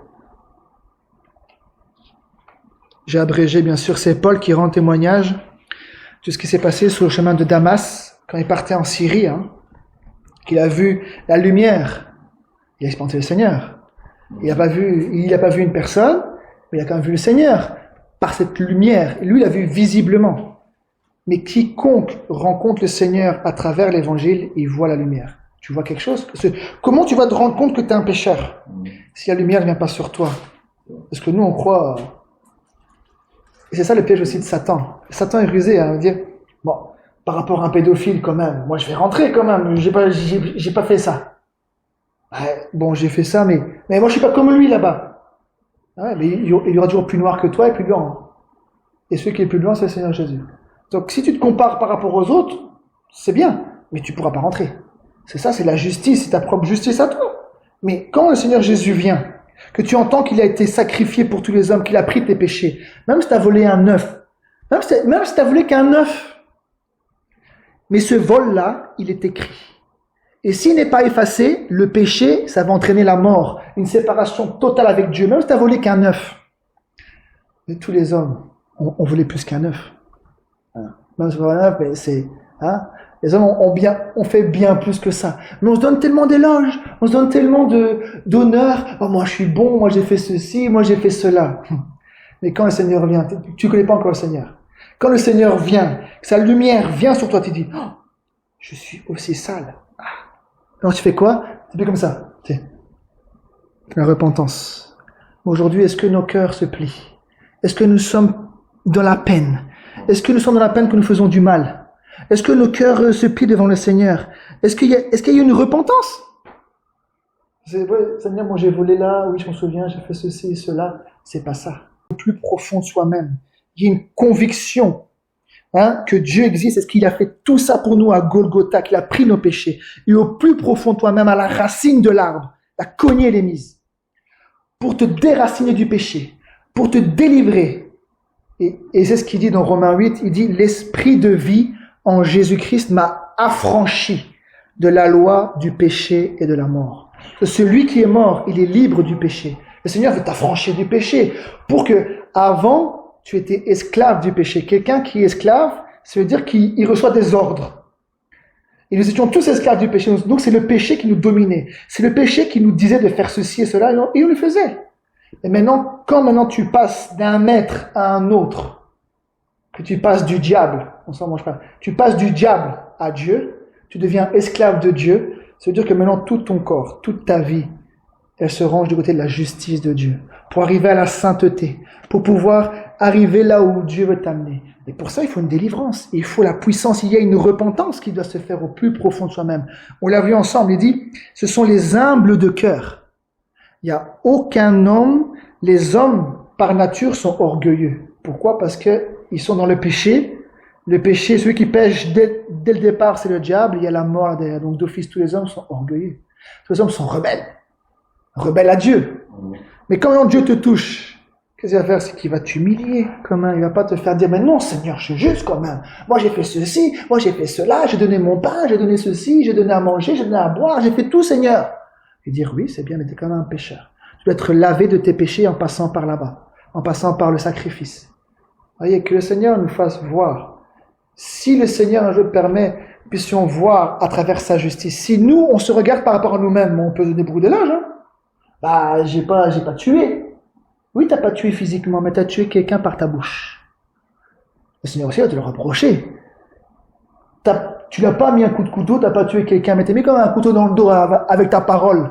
En médisant là-bas le voisin, en médisant le prochain, t'as calomnié là-bas, t'as médit là-bas. Tu mis un coup de couteau? Pas physiquement, mais tu as quand même mis le coup de couteau. Alors, devant Dieu, meurtrier ou pas meurtrier? Mais t'es meurtrier. Hein. Il va te dire meurtrier. Ça, c'est sûr. Il va dire t'es un meurtrier. Ah ben oui, t'as pas tué. Mais c'est comme l'adultère. Jésus a dit, quiconque regarde une femme pour la convoiter a déjà commis adultère avec elle dans son cœur. On l'a vu ensemble. Avec les femmes, à l'habillement des femmes. Il y en a qui provoquent. Alors, maintenant, l'homme qui a convoité une femme, même sans l'avoir touchée, il est déjà coupable d'adultère. Et la femme qui s'est mal habillée, qui a provoqué les hommes, elle sera aussi coupable d'adultère. Parce qu'elle a provoqué. Donc vous voyez, avec le Seigneur, ce n'est pas notre justice à nous, mais c'est sa justice à lui. Alors, quand on voit sa sainteté, quand on voit sa justice, combien il est juste, saint, il n'a pas commis de péché face à nous, quand même, on doit quand même se sentir sale, non? On doit quand même se sentir pécheur. Si on ne se sent pas sale et pécheur, alors il y a un problème. Il y a un orgueil tellement monstrueux qui est monté jusqu'au-dessus même du trône de Dieu et qui te fait croire que toi tu n'as pas à pouvoir te repentir, à pouvoir te pardonner des péchés. Mais quand moi je regarde par rapport au Seigneur Jésus, même aujourd'hui étant en Christ, quand je me vois par rapport au Seigneur Jésus, mais je me vois loin. Même quand je vois l'apôtre Paul, je me vois loin, il y a encore des chemins. Il y a encore des chemins avec les uns, avec les autres, avec l'amour envers les uns, le service pour les saints, toutes sortes de choses. Quand je vois là, on est loin. Alors, c'est ça qui doit nous faire voir où nous en sommes. Mais si on ferme ça, dit, moi de toute façon je suis juste, moi de toute façon j'ai pas besoin de tout ça, etc. Mais le problème, la Bible dit que si tu meurs dans tes péchés, qu'il n'y a pas eu de repentance, qu'il n'y a pas eu de réconciliation avec le Seigneur Jésus, c'est une séparation totale dans le séjour des morts. Comme avec Lazare et l'homme riche, là-bas l'homme riche il ne pouvait pas passer de là-bas où il était dans le sein d'Abraham. Il y avait un fossé, de sorte que ceux qui sont là ne puissent pas passer par là et que ceux qui sont là ne puissent pas aller là-bas. C'est une séparation totale. C'est ça qu'il dit, l'âme qui pêche, c'est celle qui mourra. Tu peux mourir dans ton corps d'une maladie, mais quand tu meurs dans l'âme, c'est autre chose, la mort spirituelle. La mort de l'âme, une séparation totale avec Dieu, c'est la pire des choses. Donc si une personne n'est pas réconciliée avant de partir de cette terre, d'une manière ou d'une autre, comment le Seigneur se révèle, s'il n'est pas réconcilié, si ses péchés ne sont pas pardonnés, le Seigneur il fait comme il veut, mais si les personnes ne sont pas réconciliées, les gens vont mourir dans leurs péchés. C'est ce qu'il dit. Jésus il dit, si vous ne croyez pas ce que je suis, ça veut dire l'Éternel, si vous ne croyez pas ce que je suis, vous mourrez dans vos péchés. Donc le Seigneur, il veut quand même qu'il y ait une réconciliation. Sinon, ce qu'il a fait là-bas à la croix, c'est vraiment en vain. Alors il y a plusieurs portes faciles. Non. La seule porte, c'est lui. Même avant de mourir, ça c'est son affaire. Mais il faut qu'il y ait une réconciliation avec le Seigneur Jésus. Sinon tout le monde va au ciel. Alors dans le royaume, tout le monde. Donc tu meurs pécheur, tu meurs voleur, dans ton âme tu emportes tes péchés et tu vas au ciel facilement. Non. Ça c'est pas l'évangile du Seigneur Jésus. Le seul moyen, même le voleur à la croix, il a cru, il a eu la révélation. Il dit nous c'est justice. Mais si une personne ne reconnaît même pas ses péchés, comment le Seigneur va lui pardonner? Il dit, nous, c'est justice parce que nous souffrons, nous sommes crucifiés parce que nous sommes des malfaiteurs.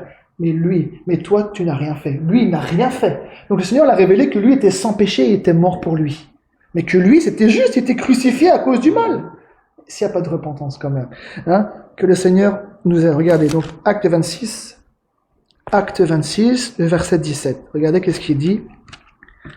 Il dit, je t'ai choisi du milieu de ce peuple et du milieu des païens vers qui je t'envoie, afin que tu leur ouvres les yeux, pour qu'ils passent des ténèbres à la lumière et de la puissance de Satan à Dieu.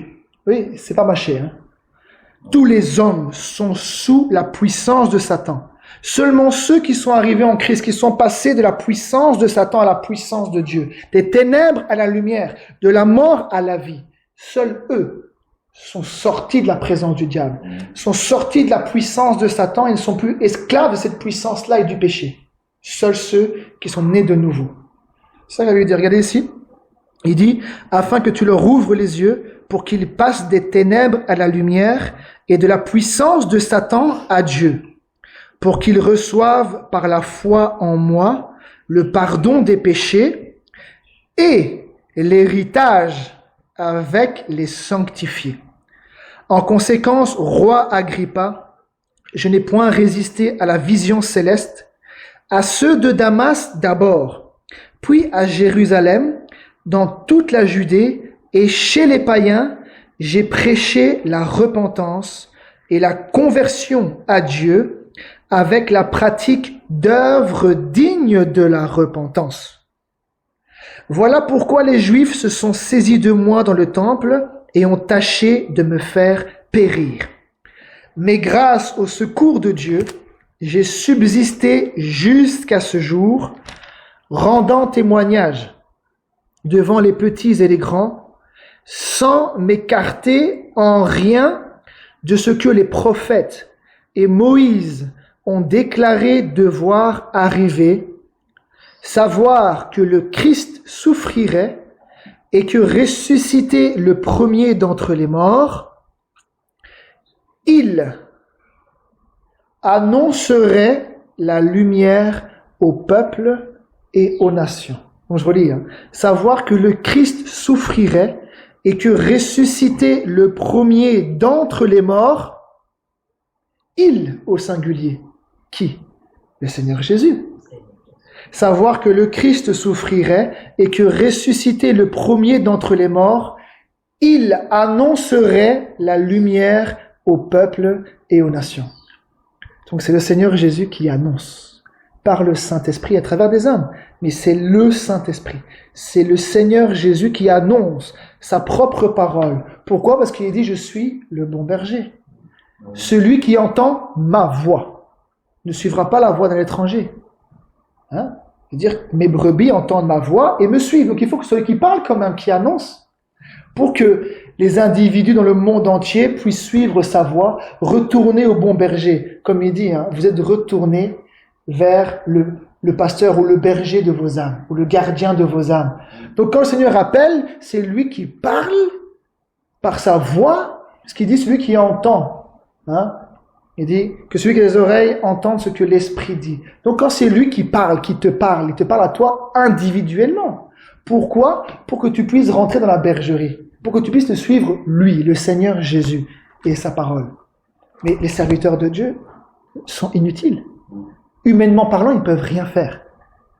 Les serviteurs de Dieu dans le monde entier, moi je ne me sens pas serviteur de Dieu, ça je vous l'ai déjà dit, mais même si je partage, il n'y a que lui qui peut faire quelque chose. Si lui parle, et que les gens entendent sa voix, et qu'ils retournent à leur berger, alors gloire à Dieu. Mais quand maintenant les hommes parlent pour attirer les âmes vers eux, pour que les gens soient attachés à leur pasteur, ça, ce n'est pas la parole du Seigneur. Les serviteurs ont été donnés pour que la parole, à travers eux, le Seigneur puisse parler et qu'ils puissent être fiancés à un seul époux qui est Christ. Qu'ils puissent retourner vers leur pasteur, le bon berger, le Seigneur Jésus, et suivre sa voie, suivre ses commandements, suivre ses lois. Pas seulement dire Seigneur, Seigneur. Et il dit que le cœur est éloigné. Mais que ce soit réellement à l'intérieur du cœur. Bon, il y avait plusieurs choses que le Seigneur, que moi j'aurais voulu, mais bon, le Seigneur ne permet pas. Donc voilà, que le Seigneur nous aide à comprendre les Saintes Écritures. Les hommes, nous les hommes, moi homme, tous les hommes n'ont aucun pouvoir sur les autres. Surtout sur le salut. Oui, on peut avoir un pouvoir en tant que patron. C'est pour ça que la parole, on le voit quand même que Dieu qui a créé l'homme à son image, on le voit que l'homme qui a la parole, il a un pouvoir. Un chef d'entreprise, un officier, un centenier qui parle, qui donne un ordre. D'ailleurs, il y en a un qui est venu vers le Seigneur Jésus, un officier là-bas. Qu'est-ce qu'il a dit au Seigneur Jésus? Il dit, je ne suis pas digne que tu rentres dans ma maison. Mais toi, dis seulement un mot et je sais que mon serviteur sera guéri. Parce que moi, je sais que moi, officier, j'ai des hommes sous mes ordres. Quand je dis ça, ils font ça. Quand je dis ça, ils font ça. Ils obéissent à ma voix. Mais là, il avait reconnu que devant lui, il y avait l'autorité suprême. Le Seigneur Jésus était là, dit, dis seulement un mot. Parce que je sais c'est quoi la voix d'un chef. Je sais c'est quoi la voix de l'autorité. Quand quelqu'un a une autorité qui prononce quelque chose, ça a un impact quand même. Mais lui, l'autorité suprême. Quand il dit quelque chose, la chose, elle arrive. Alors que nous puissions, que le Seigneur fasse grâce, nous puissions comprendre que nous, les hommes, nous n'avons pas d'impact sur le salut. Si Dieu nous utilise pour semer, gloire à lui. Ça lui revient à lui. La gloire ne revient pas aux hommes. Nous n'avons pas le pouvoir. C'est lui qui a eu le pouvoir. Et les hommes doivent entendre ce qu'il a fait et recevoir le pouvoir de Golgotha. Recevoir la puissance de ce qui s'est passé à travers sa mort et sa résurrection. Mais les hommes ne peuvent rien faire. Moi, je peux rien faire. T'as pas d'enfant, je peux prier pour toi. Que le Seigneur fasse grâce. Mais moi, je peux pas dire, j'ordonne maintenant qu'il y ait un enfant. J'ordonne maintenant. Tu peux ordonner. Mais l'homme n'a pas le pouvoir quand même sur la création quand même. L'homme n'a pas le pouvoir sur l'homme quand même. Vous voyez, tout ça, ce sont des ruses de Satan dans les différentes religions. Il prophétise par la foi. On va dire, ainsi parle Lloyd, alors c'est moi. Mais si je dis, ainsi parle le Seigneur, que j'invente ce que lui n'a pas dit, je peux prononcer. Mais qui a un impact sur l'homme, sur la femme, sur la fertilité, sur les ovaires, ou sur les organes, ou sur tout ça, sur la guérison? Qui a un pouvoir? Il n'y a que Dieu. Donc moi, je peux prononcer par la foi. Ainsi par le Seigneur, tu es malade, je dis, ainsi par le Seigneur, tu es guéri là maintenant sur place. C'est bien, tu peux le croire. Mais est-ce que lui a dit, ok, la voix qui a été prononcée, je mets mon pouvoir, je mets mon suffrage, je donne mon aval. Mais tant que Dieu ne donne pas son aval, tu peux prophétiser toute ta vie. Il n'y a rien qui va se passer. Quel est le pouvoir que nous avons? Par nous-mêmes. Là, dans cette Bible, il n'y a jamais un homme ou une femme qui a fait quelque chose par sentiment. Je parle des enfants de Dieu. On peut se tromper. Mais tout ce que Dieu a fait depuis la création du monde, pour son dessein du salut, tout ce qui a été fait dans l'Église, comment Dieu a bâti l'Église, comment il a envoyé les serviteurs, comment il a annoncé par l'Esprit, tout ce qu'il a fait là, il n'y a aucun homme qui a fait quelque chose par lui-même. C'est toujours poussé par le Saint-Esprit. Le Seigneur Jésus faisait toujours les choses par révélation. Il était poussé à faire quelque chose que le Seigneur lui montrait de faire la chose. Mais si un homme fait quelque chose pour lui-même, nous on a besoin que ce soit Dieu qui fasse. Parce que si nous on fait et que Dieu accompagne pas là, tu peux avoir la foi. Mais si Dieu n'impose pas, voyez, donc on a besoin que Dieu puisse agir à travers nous. Mais nous-mêmes nous pouvons rien faire. Alors que le Seigneur fasse grâce, que toutes ces paroles qui ont été dites, si lui a pu semer quelque chose, si lui a pu mettre quelque chose à l'intérieur de nous, pour nous mettre en garde. La parole, c'est une parole d'avertissement. Il y a beaucoup d'avertissements, de mise en garde. Il y a plein de choses que je voulais lire, mais ça n'a pas permis. Même dans Proverbe, il dit, celui qui ne veille pas sur sa voie mourra. On n'a pas le temps de regarder les autres. Ah, regarde, il a adultère. Et l'autre là-bas, il a trouvé son mari. Et l'autre là-bas, il fait ceci. Ah oui, et pendant tout ce temps-là, toi, tu ne vérifies pas. Tu ne gardes pas ton âme. Tu fais pas attention à ton âme, parce que pendant le temps que tu parles, tout ce qu'il dit là-bas, pendant tout ce temps-là, tu souilles ton âme et toi, tu t'occupes même pas de pouvoir vérifier que si ta vie elle est en ordre. Et même si ta vie elle est en ordre, le Seigneur ne demande pas que tu puisses pouvoir dire ou pouvoir t'occuper des choses futiles. Et d'occuper moi et le Seigneur. Le Seigneur revient bientôt. Alors si je peux plus prier, plus lire la Bible, plus rechercher le Seigneur, alors je fais une bonne part. Mais tout le reste, c'est la distraction, et puis j'oublie le Seigneur, et puis je pense pas au Seigneur. Mais ce n'est pas un temps de distraction, c'est un temps de pouvoir vraiment chercher le Seigneur, de pouvoir se mettre en règle, parce qu'il revient. Beaucoup de gens l'ont dit avant moi, mais le Seigneur revient encore plus proche qu'hier.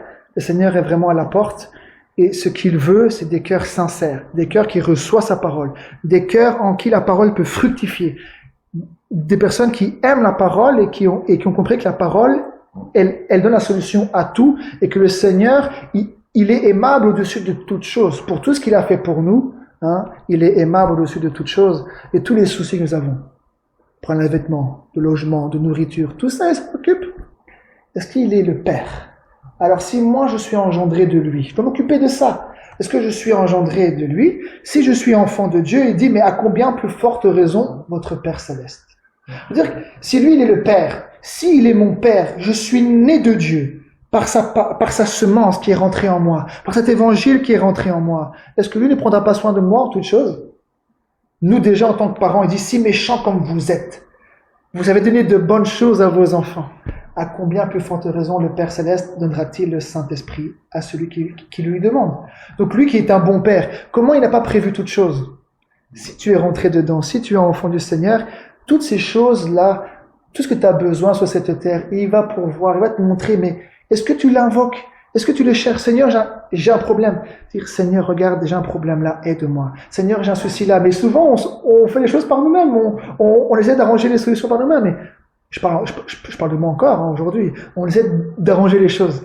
Mais pourquoi on ne plie pas plus le genou? Seigneur, tu vois la situation dans laquelle je suis, je le remets entre tes mains. Guide-moi, montre-moi le chemin. Je sais que tu as la solution la meilleure pour moi. Vous voyez, on a encore beaucoup de choses à apprendre. Hein. Les disciples au départ, même Pierre, il ne partait pas avec tout le monde. Aujourd'hui, on veut faire toutes les choses humainement parlant. Mais les premiers chrétiens n'ont jamais fait les choses humainement parlant. Pierre était sur le toit, il priait. Il tombe en extase. Il voit une nappe. Mais pendant ce temps-là, le Seigneur a parlé à Corneille, à travers l'ange. Le Seigneur lui dit, à travers l'ange, tes aumônes et tes prières sont montées devant Dieu et il s'en est souvenu. Maintenant, va chercher Pierre. Donc, ces hommes qui sont envoyés par Corneille vont là-bas chez Simon, hein, chez qui Pierre était, mais lui était sur le toit, il priait. Et pendant qu'il a une vision, il voit la nappe. Une fois que la vision part, l'Esprit lui dit. Le Saint-Esprit a parlé à Pierre, c'était pas un prophète. Pierre n'était pas prophète, c'était un apôtre. Mais l'Esprit lui a dit, comme Philippe qui était un diacre et aussi évangéliste, l'Esprit a parlé à Philippe en disant, approche-toi de ce char avec le éthiopien. Il n'a jamais fait les choses par lui-même. Et là, on le voit, Pierre qui était là, l'Esprit lui dit, 3 hommes viennent là-bas, suis-les, tu peux aller avec eux, parce que c'est moi qui les ai envoyés. Mais certainement qu'ils étaient tellement consacrés, tellement dans la présence de Dieu, qu'ils s'attendaient à Dieu même pour faire quoi que ce soit. Pour pouvoir aller avec l'un, parce qu'il y a peut-être des hommes qui étaient envoyés et qui n'étaient pas envoyés de Dieu pour pouvoir créer des problèmes. Parce que l'Esprit a dit, ne pars pas avec ces hommes-là. Vous voyez, mais nous, peut-être qu'on va dire, c'est bon, il n'y a pas de danger. Vous voyez, et on a besoin de plus en plus du Seigneur, de plus en plus de sa présence, de plus en plus de contrôle dans notre vie, de règne dans notre vie, qui puisse prendre le contrôle de nos domaines, de nos situations, et que nous puissions être en liaison à chaque instant avec lui. Pas un moment on l'est, puis on l'est plus, puis on l'est, puis on l'est plus, on vient, on part, etc. Non. Le Seigneur il veut donner sa parole pour que les gens soient stables et une communion chaque jour. Si nous avons goûté combien Dieu est bon, que son amour est tellement puissant, que nous avons goûté à l'amour de Dieu, au pardon des péchés, on va aimer qui avant lui? Il dit, nous l'aimons parce qu'il nous a aimés le premier. Donc, ce commandement-là, ce premier commandement, il devient effectif. Quand toi, tu connais l'amour. Il dit, nous l'aimons parce qu'il nous a aimés le premier.